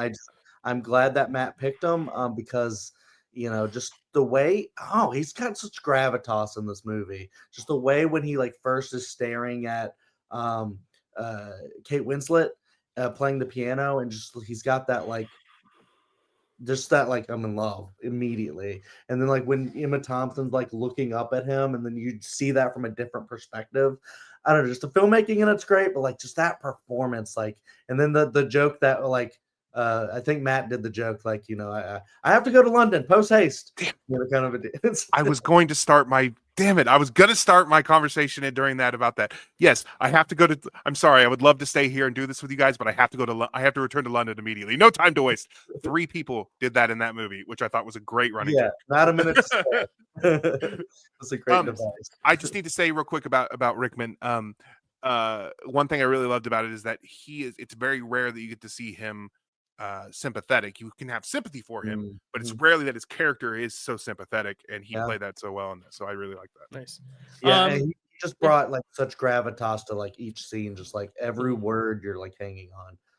Right. Yeah, it's me to go next, right? Yeah. So yeah, I'm gonna go with I think the one Matt might have picked, Hugh Grant. Okay. Sensibility. Vindicated. Because I don't know, I think it's probably similar to a lot of other Hugh Grant performances from that time when he's like the big rom-com guy kind of a deal. But like I reading the book too, and just kind of hearing that apparently the character wasn't supposed to be it was supposed to be kind of bumbling and like like what do you call it, like awkward, but then also not handsome. And I'm like, well, you got it half right at least. Yeah, you got bumbling. That's his thing. Bumbling and awkward is right. Yeah. But yeah, he's got that like kind of like awkward and just like stuttering, like some sensibility to like way about him. And I just love how he portrayed that. And it's like a guy that like you want to see her with because he's got that kind of shy, ness about him. And every time he shows up, like, and they like the way, like, she kind of, makes fun of the way he reads, and just he does the different like inflection on the reading and stuff like that. I just think he's like given just a fantastic performance, and it's just I really like that character because Hugh Grant was that guy. Nice, love that. And to add to that, because I think he's great. Now, he was kind of, I would really wanted to, because he was snubbed this year for a best actor or best supporting actor, however you want to do that. But one thing about this role is that it's particularly impressive when you consider how he did the whole thing without a neck. Because Right. I'm gonna put the picture in there. Don't worry. Okay. Yeah, it just flashed. I love it. Yeah, Hugh Grant's great. Alan Rickman's great. I want to break it up a little bit. Mel I'm Gibson. gonna Here go. we I'm go. gonna go. No, God, no. I was actually between my top two. Because I needed two backups. So honestly, I had three. My third was Hugh Grant, but my top two, neither of you picked. So now I'm like struggling. But one, I think one of you sold me on why the other performance might not be the best performance, and I think I'm going with my heart. So the one I didn't pick was Massimo Troisi, because I do think I'm bringing a lot of my personal like care for the guy, and like, oh, like that was such a sad emotional story.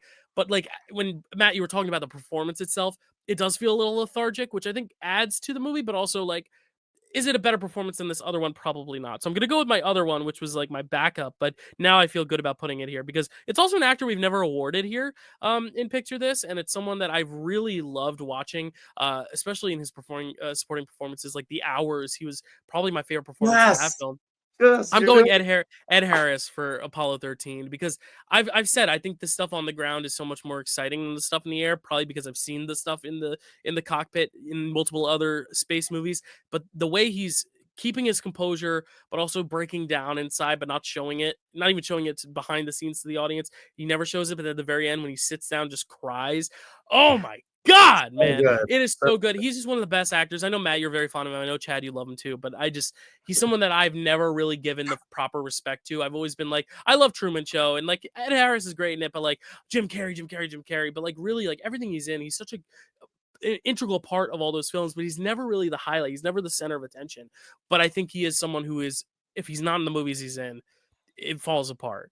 Yeah. And I really think he's the thing that keeps a lot of those projects afloat, and quite literally floating in this film, floating through space. So I really think he's fantastic, and we've never awarded him, and I feel like this is like a good chance to do so because he is an integral part to that movie. We've awarded 3 supporting performances, but I think they're all 3 integral supporting performances for their films, and I think it's just fantastic. So yeah, I'm very happy with this. So Ed Harris is my pick. That was my third pick. Yeah. I absolutely love this because, yeah, like you said, I love Ed Harris. He's so good in this. In fact, he is the very first thing you see on an episode of All Time Top 5 on my channel because he says, Houston, we are go for lunch. Ed Harris, he's great. I love him. In Truman Show, if you need evidence that he's great in Truman Show, there's a line where Truman says, "Who are you?" and he says, and you can't see him, he's a disembodied voice. He says, "I'm the creator of a television show." Because it's like he's God. I'm the creator. Yeah. Anyway, yeah, it's very good. Anyway, that's a great pick. I love it. Thank you, Chad. Any thoughts on Ed Harris? Yeah, no, I mean it's like because like he's not like the star of the movie. It's like Ed Harris is just kind of in the background side. He's not Tom Hanks. He's not Kevin Bacon, but he's secretly maybe the best part of the movie. So yeah, I agree. And he's the only male actor nominated for it. Just saying. So the Academy did get it right. But my actress should be no surprise. Actually, no, it's between two, but it should be no surprise what movie it comes from. It's our favorite movie here today, since the Sensibility. It was a question of, do I go for the actor who I thought had the best moment that I was most like emotionally like, wow, or do I go with the person whose body of work I preferred? And I'm gonna go with the body of work because I think consistently throughout, the character I was most drawn to, the performance I was most drawn to was actually Kate Winslet. So I'm gonna go Kate Winslet for Sense and Sensibility. I think she's fantastic in everything she does. Like this kind of youthful, longing and love. And then when she is blindsided, and just the moment where that kind of switches, and you see the darker second half of the movie for her, because the whole first half, it's not one note, but it's this optimism, and the second half is that downfall in a way that like the other character that the actress will most likely be picked. She kind of has that sense of reality from the start, even though she has her aspirations. She kind of lives in the realist sense, whereas I feel like Kate Winslet is kind of younger and goes into those headspaces, and it is heartbreaking to see when it kind of takes that pivot. I think the other actress has one moment that like is my favorite moment of acting in that movie, but Kate Winslet throughout I think it's the best, in my opinion, performance of all actors, actresses in this slate. It is my favorite. It's the one that, like Chad said, like I know this booked her Titanic, or at least gave people the idea that she was going to be a huge star, and she has been. Like the thing is, she's not just this actor who kind of is past her prime. She's still winning Emmys. She's still nominated for Golden Globes and BAFTAs. She is so good. And I think I don't know if it all started here. I Matt would probably know better what her like actual start was, but her first like big recognizable thing, at least to me, was Heavenly Creatures. Right. So that was before this. That was in what, 94? Yeah. Yeah. Yeah. 94. Okay. So yeah, like, but this is still the very beginning in it. It's so cool to see her now and see where she started. And I think she's great. She almost feels like the Florence Pugh for me, in Little Women, even though Amy's got so much more edge and spitefulness and bitterness at times. Kate Winslet's character here is so just pleasant and lovely, but it does feel like that endearing supporting actress who your heart just you're with 100% of the time. So she's fantastic because she like wears her emotions on her sleeve. Like right, that's what I it's- meant in terms of the Florence Pugh comparison for Little Women. Yeah, she's like frustrated with her sister because and other people like Hugh Grant, like no, you need to put emotion into it. You need to read it with like, oh my love and stuff like that. And just like the way she like goes extra with it is just brilliant. I just love how what she says about love and just how she reacts to stuff and just so emotional and I just think she's perfect. That was a great pick. Thank you. Matt, any thoughts on Kate? I am going to wait until to see if we talk about a different thing, and if not, I'll kind of give the thing. All right, well, Chad, you're up. What do you want for your best actress? Yeah, you already talked about her. I'm picking Emma Thompson. I wrote down 4 performers, and they were all from Sense and Sensibility. I was wow, four women or actors and actresses. No, like I wrote down 2 actors and 2 actresses. Okay, I was in the middle both times. I'm only gonna I'll get them if I just write down 4.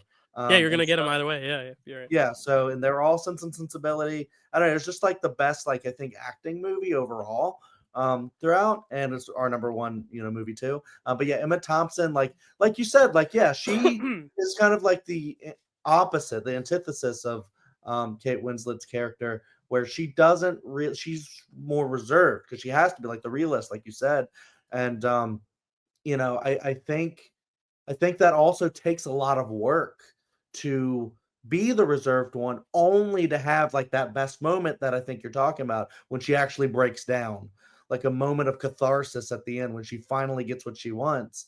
And she like lets out like this emotional wail that like at first just seems like pure sadness, and then it turns to joy, and it's kind of like both, where it's like just like like she's letting out all of her frustrations but joy all at the same time. So yeah, I think it's just two very different performances, but I think they complement each other so well, and just like are taking like acting to like very different, like one is very showy and one is more subtle. Yeah. And I think that they're both great in those 2 different ways. And that's probably my favorite part of the movie is when he goes, I've always loved you or whatever. And then she just breaks down. It just got me. I was like, whoa. For me, the one moment that I was thinking, because I almost picked her for the one moment, that's when she's at Kate Winslet's character's bedside when she's dying, and she kind of like lets out this cry of sadness. It's a similar cry, but it's the other way around. That stuff where she's just like talking to her sister, pleading,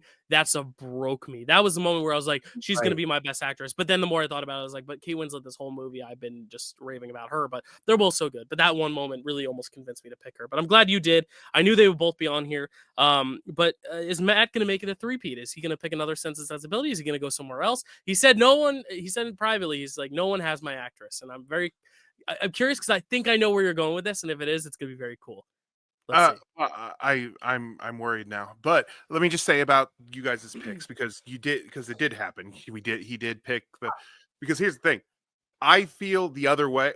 It's not even the opposite. I feel like the best moment and the best full performance was from Sensibility was Emma Thompson. I think that Kate Winslet is great, and I think she does a great job. But like, and especially like even the Florence Pugh comparison, I love that because she does have this childishness, but also has like a more mature performance in there somewhere as well. Like she has both, and I really love that. Emma Thompson, just from start to finish, it feels so like she feels so real, and her performance just is so good, and I really really love her. And she was I said I was going to go last because I was like I've got one that I want to do. Because I assumed that Emma Thompson was going to be the first taken, and I was like, I'm fine as long as she's taken. When you didn't pick her, I was like, oh god, I may have to change to Emma Thompson because that is for me the best actress. I knew they were going one or two no matter what. If it was a different guest, if it was Chad and I only, like I knew it was going to be Kate and Emma because it is also a two-hander. Like Emma is a star, and I know I love that too. Like they're both. It's 51-49. It's not. I don't think it's not that I think you did a wrong choice. It's just like when you didn't pick it, I was like, I might have to just change mine because if I were given. If I could only pick one and there were only going to be one choice here, it would definitely be Emma Thompson. Yeah. Well, what is going to be your choice, man? My choice is going to be not from Sensibility. Okay. It's going to be from the movie Babe. I knew you were doing this. I knew you were doing this. I knew it. Hold on. Let's calm down because I worry it's not the one you think it's going to be. So let's all simmer down. Okay. Dylan and I recently did an episode of Framewreck where I talked about my love for this actress. Okay. Yeah. Not what I thought you were gonna do. I thought you were gonna. I'll tell you after. I know what you thought I was gonna do now. But I am gonna go with Miriam Margolyes, who plays Fly.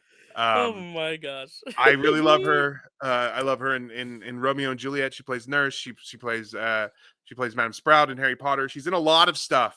If you see her in things, she's really, really great. But it's not just because I love her. As I'm watching this, I feel the motherly thing from her. Like this movie works really, like the found family aspect of this works so well because she plays a mother so well to Babe. And that really is the thing. If it was just, oh, I like this actress, I don't know that I would go last just so I could do it for the lulz or whatever. I don't know that I would do that. But she does that so well, and I really love it. Yes, there is a lead performance here that could have gotten it, and that would have been cool. But I really wanted to give it to Miriam Margolyes. So. I will say, in my mind, I originally was like, oh, he's probably going to pick Kathleen Quinlan. But then I was like, it would be the coolest thing ever if he picked a voice performance. Because we've had two mocap performances win Picture This Awards. We had Andy Serkis for Lord of the Rings, and then we had Zoe Saldana for Avatar. But we've never had a voice performance win. And I was like, it's going to be so cool. He's going to pick Christine Cavanaugh. But it's still a voice performance. It's still a really cool thing. It wasn't the voice performance I thought you were going to go with, and not the one I would have gone with, but it's still fantastic. I mean, like, just the fact that we're awarding voice acting, I think it's important because voice acting is sometimes harder than regular acting because you have to emote so much more because you don't have the luxury of the facial and stuff to do. So it's such a cool choice. I love it. I love that Babe is represented in some way in our award winners because it was our second favorite film. So collectively. But Chad, what do you think of this pick? It's a great pick because it's a very important part of the film. Like a lot of the film is the voice acting, and I do think you got a lot of great voice acting in the film. So yeah, this is a great pick. So there you go. Yeah. Love it.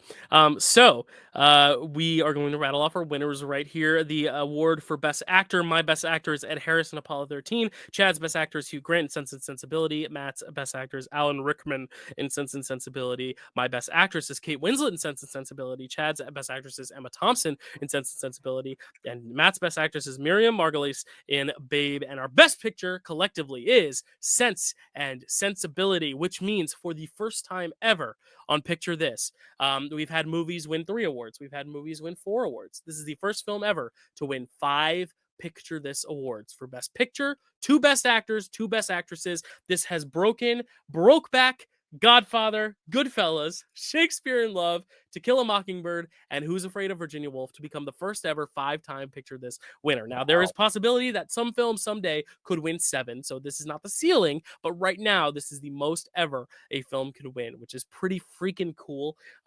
This is big for our show. Last month, if Chad had gone Gyllenhaal over Philip Seymour Hoffman, it would have also been Brokeback, but either way, an Ang Lee film was making history. So I think that's really, really cool and big for our show that we have a film now crack 5 wins. It just goes to show how strong the acting is. But Chad, what do you think of that? The five wins. It's really cool. I love when we like have records and we break them and Yeah. you know all this stuff, and it's just really cool. It's also just because like it's a surprising movie that I don't think people talk about enough, and Yeah. also just a very Harry Potter like film. So Yes, it's and great. and of our winners, 3 Harry Potter winners there: Alan Rickman, Miriam Margolyes, and Emma Thompson. So very cool.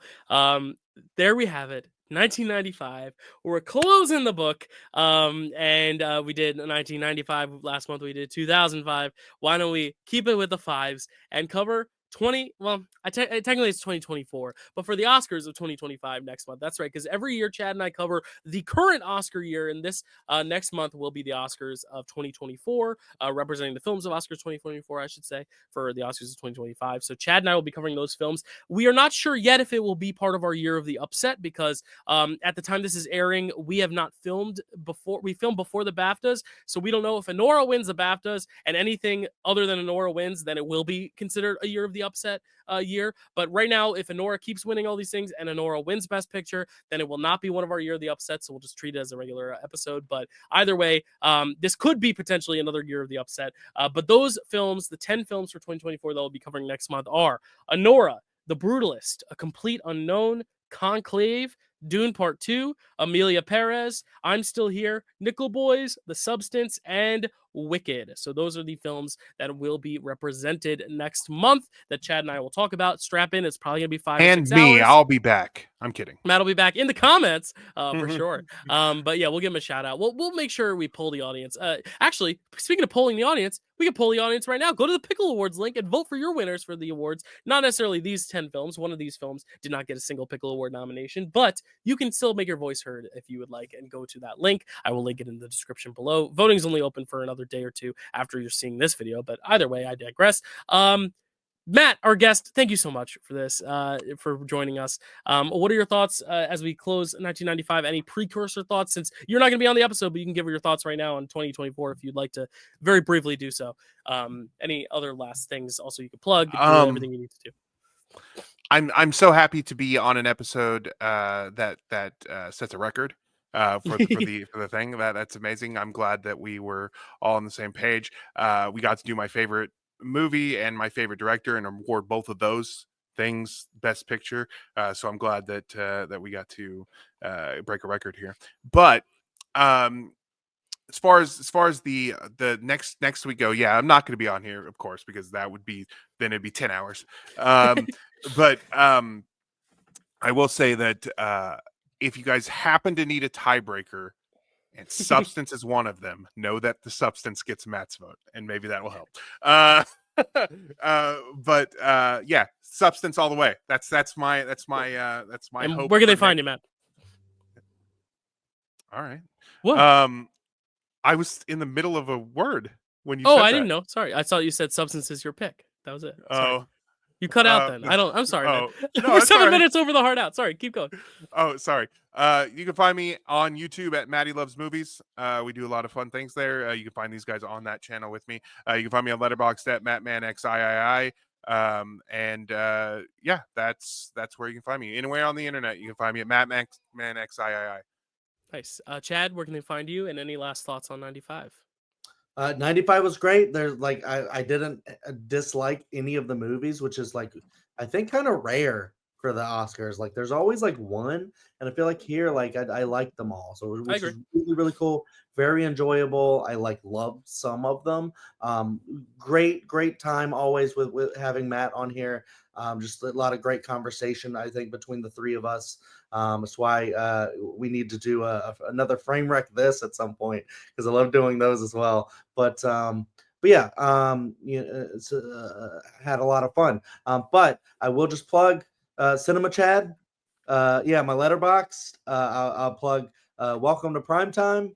These are YouTube channels, and keep watching this. Yeah. Picture this. You can find me here. You can find me everywhere. That's where I'm at. Everything else is a mystery. Thank you guys so much for watching. We'll see you next time for 2024. Will it be part of our Year of the Upset? We'll have to find out. We're not sure yet. It would be really interesting if it was, but otherwise we will be here next month. And after that, we have another Year of Upsets to get to you with another great guest. So stay tuned for that. Otherwise, thank you guys so much, and we'll see you next time.